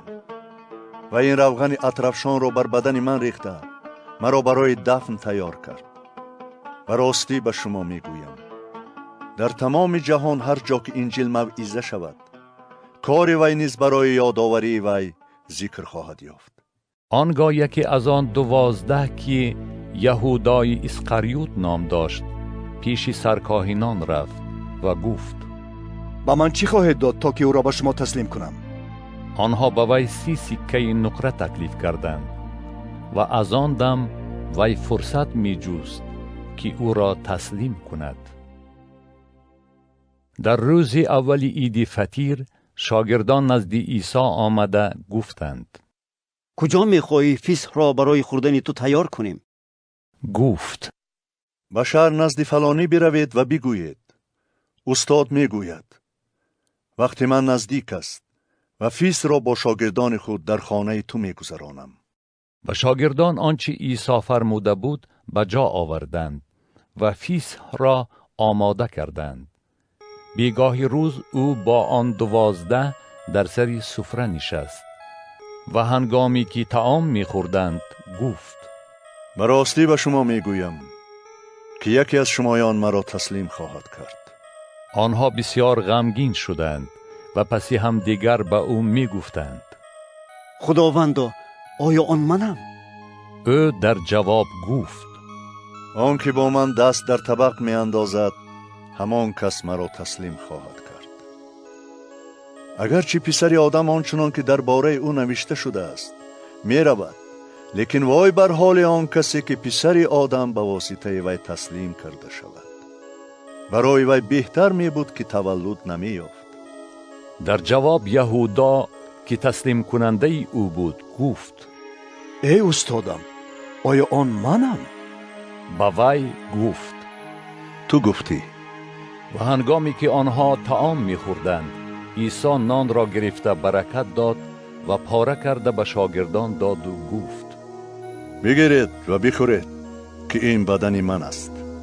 و کاسه را گرفته شکرگزاری نمود و به آنها داده گفت همه از این بنوشید، زیرا این است خون من از عهد جدید که برای بسیار کسان از بحر آمرزش گناه ها ریخته می شود. اما به شما می گویم که من بعد از این شیره انگور نخواهم نوشید تا همان روزی که در ملکوت پدر خود آن را با شما تازه بنوشم. و هم دو ثنا خوانده به سوی کوه زیتون روانه شدند. آنگاه عیسی به آنها گفت همه شما این شب در حق من به وسوسه خواهید افتاد، زیرا نوشته شده است چوپان را میزنم و گوسفندان رمه پراکنده خواهند شد. اما پس از احیا شدنم پیش از شما به جلیل خواهم رفت. پتروس در جواب او گفت اگر همه در حق تو به وسوسه افتند هم من هرگز نمی افتم. عیسی به وی گفت به راستی به تو می گویم که در همین شب پیش از آن که خروس بانگ زند مرا 3 بار این کار خواهی کرد. پتروس به او گفت حتی اگر با تو مردنم لازم آید تو را این کار نمی کنم. همه شاگردان نیز همچنین گفتند. بعد از این عیسی با آنها به موضعی که گتسمانی نام داشت آمد و به شاگردانش گفت در اینجا بنشینید تا در آنجا دعا گویم. و پتروس و هر دو پسر زبدای را با خود برد و خیلی محزون و دلتنگ شد و به آنها گفت جان من تا به درجه مرگاور محزون شده است. در اینجا بمانید و با من بیدار باشید. و کمی پیشتر رفته رو به زمین افتاد و دعا کرده گفت ای پدر من اگر ممکن باشد این کاسه از من بگذرد، لیکن نه با خواهش من بلکه با اراده تو. و نزد شاگردانش آمده آنها را خفته یافت و به پتروس گفت: آیا نتوانسته ساعت با من بیدار باشید؟ بیدار باشید و دعا گویید تا به آزمایش دچار نشوید. روح بر دم است لیکن جسم ناتوان. باری دیگر رفته باز دعا کرد و گفت: ای پدر من، اگر ممکن نباشد که این کاسه بیان که آن را بنوشم از من بگذرد، پس آنچه اراده توست بشود. و آمده باز آنها را خفته یافت، زیرا چشمانشان خوابالود بود. و آنها را گذاشته باز رفت و باری سیوم با همان سخنان دعا گفت. آنگاه نزد شاگردانش آمده به آنها گفت: شما هنوز میخوابید و استراحت میکنید؟ اینک ساعت رسیده است و پسر آدم به دست گناهکاران تسلیم کرده می شود. برخیزید برویم، اینک آن که مرا تسلیم میکند نزدیک آمد. و هنوز که او سخن می گفت، اینک یهودا که یکی از آن 12 بود و با وی مردم بسیاری از جانب سرکاهنان و پیران قوم با شمشیر و تیاقها آمدند. تسلیم کننده او اشارتی به آنها داده گفته بود: هر کی را ببوسم او همان است، او را دستگیر کنید. و در حال نزد عیسی آمده گفت: السلام ای استاد. و او را بوسید. لیکن عیسی به وی گفت: ای رفیق، برای چی آمدی؟ و آنها نزدیک آمده دستهای خود را بر عیسی انداختند و او را گرفتند.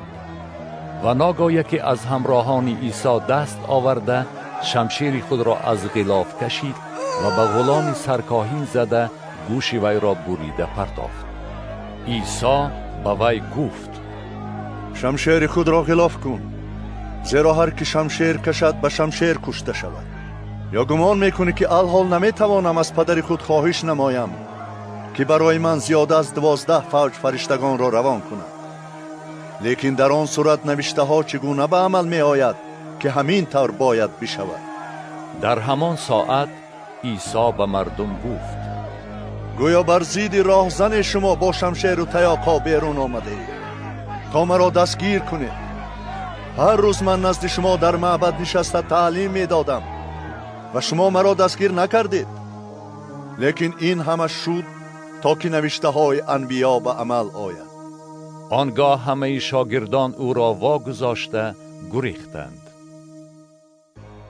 و آنهایی که عیسی را دستگیر کردند او را نزد سرکاهن قیافا آوردند که در آنجا کتابدانان و پیران جمع آمده بودند. لیکن پتروس از دور تا حولی سرکاهن از پی او روانه شد و به درون آن در آمده با خدمتگاران نشست تا که انجام کار را ببیند.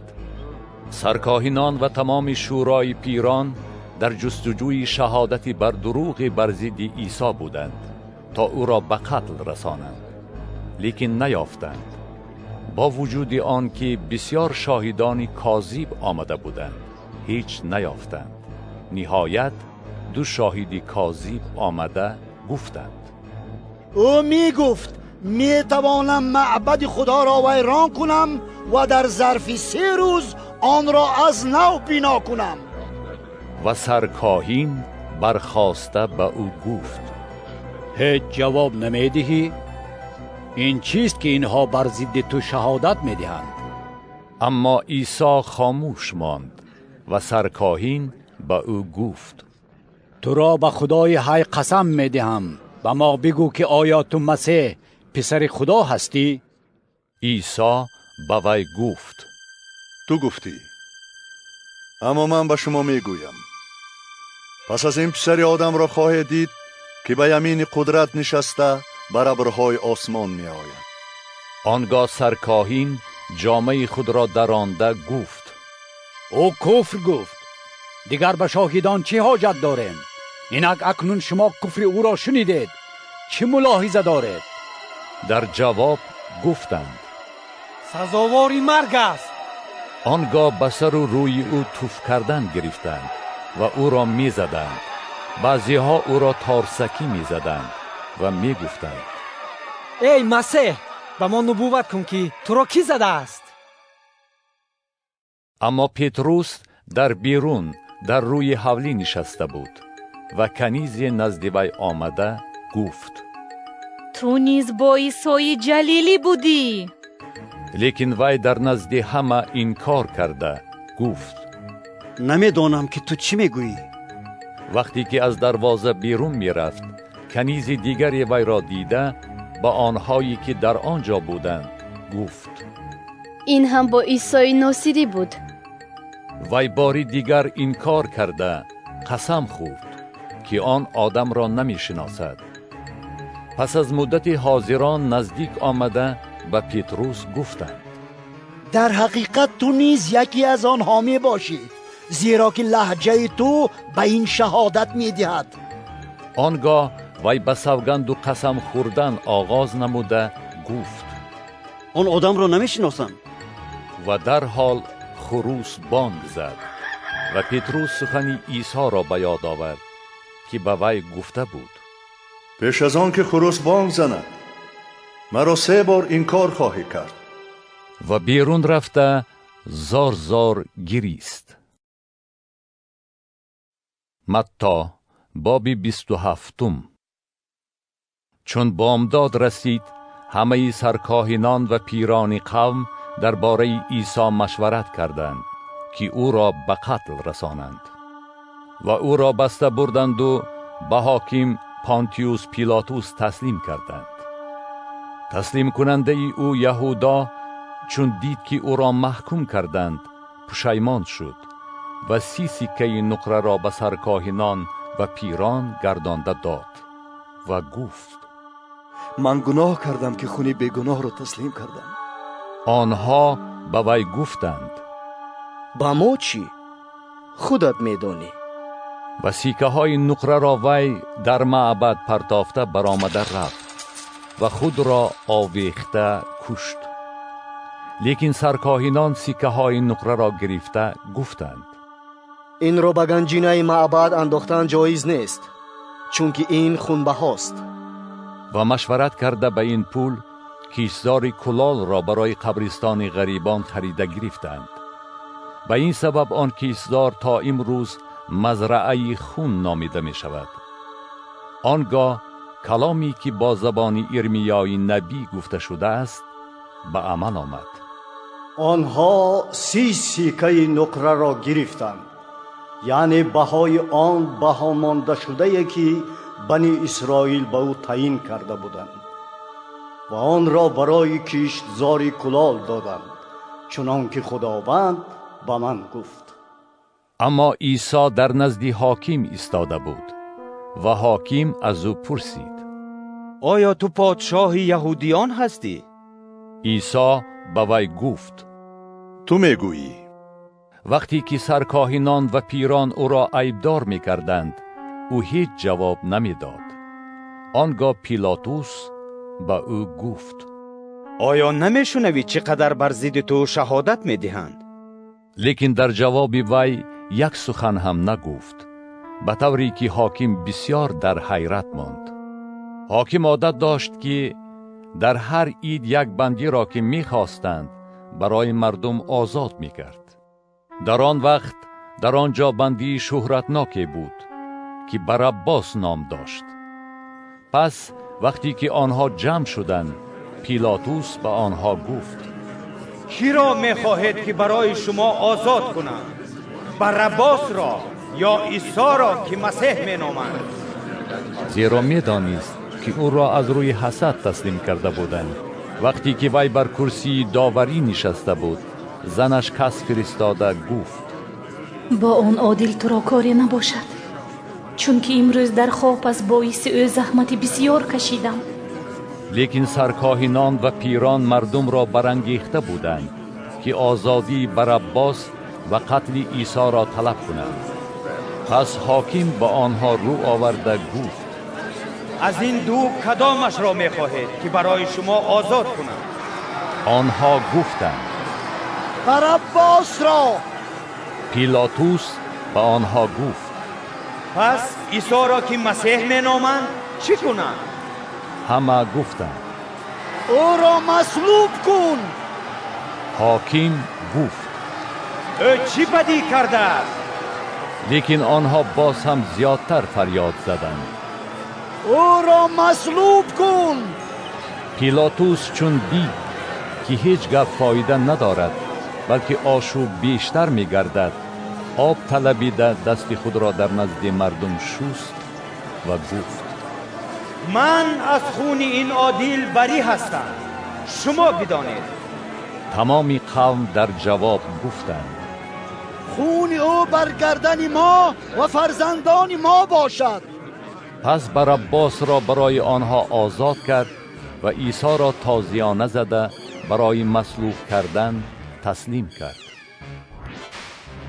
و آنگاه سربازان حاکم عیسی را به سربازخانه برده تمامی فوج را گرد او جمع آوردند و لباس او را کشیده جامه ارغوان به او پوشاندند و تاج از خار بافته بر سرش نهادند و قمیشی به دست راست او دادند و نزد او زانو زده مسخره کنان گفتند سلام ای پادشاه یهودیان.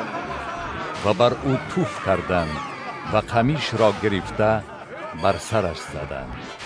پس از آن که او را بسی استهزا کردند جامه ارغوان را از تنش کشیده لباس خودش را پوشاندند و او را بیرون بردند تا که مصلوب کنند. چون بیرون رفتند کسی را که شیمعون نام داشت و از قورین بود دیده مجبور کردند که صلیب او را بردارد. و چون به جایی که جالتا یعنی جای کاسخانه سر نام داشت رسیدند سرکای با زهر آمیخته برای نوشیدنش دادند، لیکن چون چشید نخواست که بنوشد. آنانی که او را مصلوب کردند لباس او را قرعه پرتافته تقسیم کردند تا به عمل آید کلامی که با زبان نبی گفته شده است. سر و لباس مرا در میان خود تقسیم کردند و بر پیراهن من قرعه پرداختند. و در آنجا نشسته او را پاسبانی کردند و عیب نامه نوشته بالای سری او آویختند که چنین بود: این است عیسی پادشاه یهودیان. با او دو راهزن را یکی از دست راستش و دیگری از دست چپش مصلوب کردند و راه گذران او را دشنام داده و سر جنبانده می گفتند ای تو که معبد را ویران کرده در 3 روز از نو بنا میکنی، خودت را نجات ده. اگر تو پسر خدا باشی از صلیب فرود آی. همچنین سرکاهنان با کتابدانان و پیران او را استهزا کرده می گفتند دیگران را نجات میداد لیکن خودش را نجات داده نمیتواند. اگر او پادشاه اسرائیل باشد اکنون از صلیب فرود آید تا به او ایمان آوریم. به خدا توکل کرده بود، اکنون او را رها کند اگر دلخواهش باشد، زیرا او گفته بود من پسر خدا هستم. همچنین راهزنانی که با او مصلوب شده بودند او را دشنام می دادند. و از ساعت 6 تمامی روی زمین را تا ساعت 9 تاریکی فرا گرفت و نزدیک به ساعت 9 عیسی با آوازی بلند فریاد زده گفت الی الی لما سبقتانی، یعنی خدای من چرا مرا ترک کرده ای؟ بعضی از حاضران چون شنیدند گفتند او الیاس را میخواند. در حال یکی از آنها اسفنجی را گرفته از سرکا پر کرد و بر سر نی نهادن نزدیک دهان او بود تا بنوشد. لیکن دیگران گفتند بیستید ببینیم که آیا الیاس می آید تا که او را نجات دهد. عیسی باز با آوازی بلند فریاد زده جان داد و اینک پرده معبد از بالا تا پایان دریده دو پاره شد و زمین جنبید و سنگها شکافته شد و قبرها گشاده شد و بسیار جسدهای مقدسان که آرامیده بودند احیا شدند و بعد از احیای او از قبرها برآمده به شهر مقدس رفتند و به بسیار کسان ظاهر شدند. اما میری صد و آنهایی که با وی عیسی را پاسبانی می کردند جنبش زمین و رویدادهای دیگر را دیده به غایت ترسیدند و گفتند به راستی او پسر خدا بود. همچنین زنان بسیاری که از جلیل از عقیب عیسی آمده بودند و به او خدمت می کردند در آنجا ایستاده از دور می نگریستند. در میان آنها مریم مجدلیه و مریمی که مادر یعقوب و یوسف بود و مادری پسران زبدای نیز بودند. و چون شام شد یوسف نام دولتمندی که از اهل حرامات و او نیز از شاگردان عیسی بود آمد و نزد پیلاطوس رفته جسد عیسی را طلب کرد. پیلاطوس فرمان داد که داده شود. یوسف جسد را گرفته به کتان تازه پیچاند و آن را در قبر نوی که از سنگ برای خود تراشیده بود نهاد و سنگ کلانی را بر در قبر غیلانیده رفت. مریم مجدلیه و آن مریم دیگر در آنجا در روبروی قبر نشسته بودند. فردای آن که پس از روز جمعه بود سرکاهنان و فریسیان نزد پیلاطوس جمع آمدند و گفتند ای آقا، در خاطر داریم که آن فریبگر وقتی که زنده بود گفته بود که پس از 3 روز احیا خواهم شد. پس بفرما که قبر را تا روز 3 پاسبانی کنند تا شاگردانش شبانه او را دزدیده به قوم نگویند که از مردگان احیا شد و فریب آخرین از اولین بدتر شود. پیلاطوس با آنها گفت شما پاسبان ها دارید، بیروید و چنان که می دانید پاسبانی کنید. آنها رفته در نزد قبر پاسبانان را گذاشتند و سنگ آن را مهر کردند. متی باب 28. بعد از گذشتن شنبه صبحدم روز یکشنبه مریم مجدلیه و آن مریم دیگر برای دیدن قبر آمدند. ناگاه زلزله سخت روی داد، زیرا فرشته خداوند از آسمان فرآمده سنگ را از در قبر غیلانید و بر آن بنشست. نمود وی مانند برق و لباسش چون برف سفید بود. پاسبانان از وی ترسیده به لرزه افتادند و مثل مرده شدند. اما فرشته به زنان رو آورده گفت نترسید، زیرا می دانم که عیسی مصلوب را جستجو می کنید. او در اینجا نیست، زیرا چنان که گفته بود احیا شد. بیایید و جایی را که او خفته بود ببینید و به زودی رفته به شاگردانش گویید که او از مردگان احیا شد و پیش از شما به جلیل می رود. در آنجا او را خواهید دید. اینک به شما گفتم. و آنها شتابان از قبر برآمده با ترس و شادی عظیم دویده رفتند تا که به شاگردان او خبر دهند. وقتی که برای آگاه کردن شاگردان او می رفتند اینک عیسی به آنها واخورده گفت سلام بر شما. آنها نزدیک آمده و پایهایش چسبیدند و به او سجده کردند. آنگاه عیسی به آنها گفت نترسید، رفته به برادرانم خبر دهید که به جلیل روند و در آنجا مرا خواهند دید. چون آنها می رفتند بعضی از پاسبانان به شهر آمده به سرکاهنان تمامی واقعه را خبر دادند و آنها با پیران جمع آمده و مشورت کرده به سربازان پولی بسیاری دادند و گفتند بگویید که شاگردان او شبانه آمده وقتی که ما در خواب بودیم او را دزدیدند و اگر این سخن به گوش حاکم رسد ما وی را باور میکنانیم و شما را از خطر فارغ میگردانیم. آنها پول را گرفته موافق آن دستور عمل کردند و این آوازه تا امروز در میان یهودیان پخش شده است. اما 11 شاگرد به جلیل به کویی که عیسی تعیین کرده بود رفتند و او را دیده به او سجده کردند، لیکن بعضی از آنها به شبهه افتادند. و عیسی نزدیک آمده به آنها گفت: به من تمام قدرت در آسمان و بر زمین داده شده است. پس بروید و همه خلقها را شاگرد سازید و آنها را به اسم پدر و پسر و روح القدس تعمید دهید و آنها را تعلیم دهید تا هر آنچه را که به شما فرمودم بجا آورند. و اینک من هر روز تا آخر زمان با شما هستم. آمین.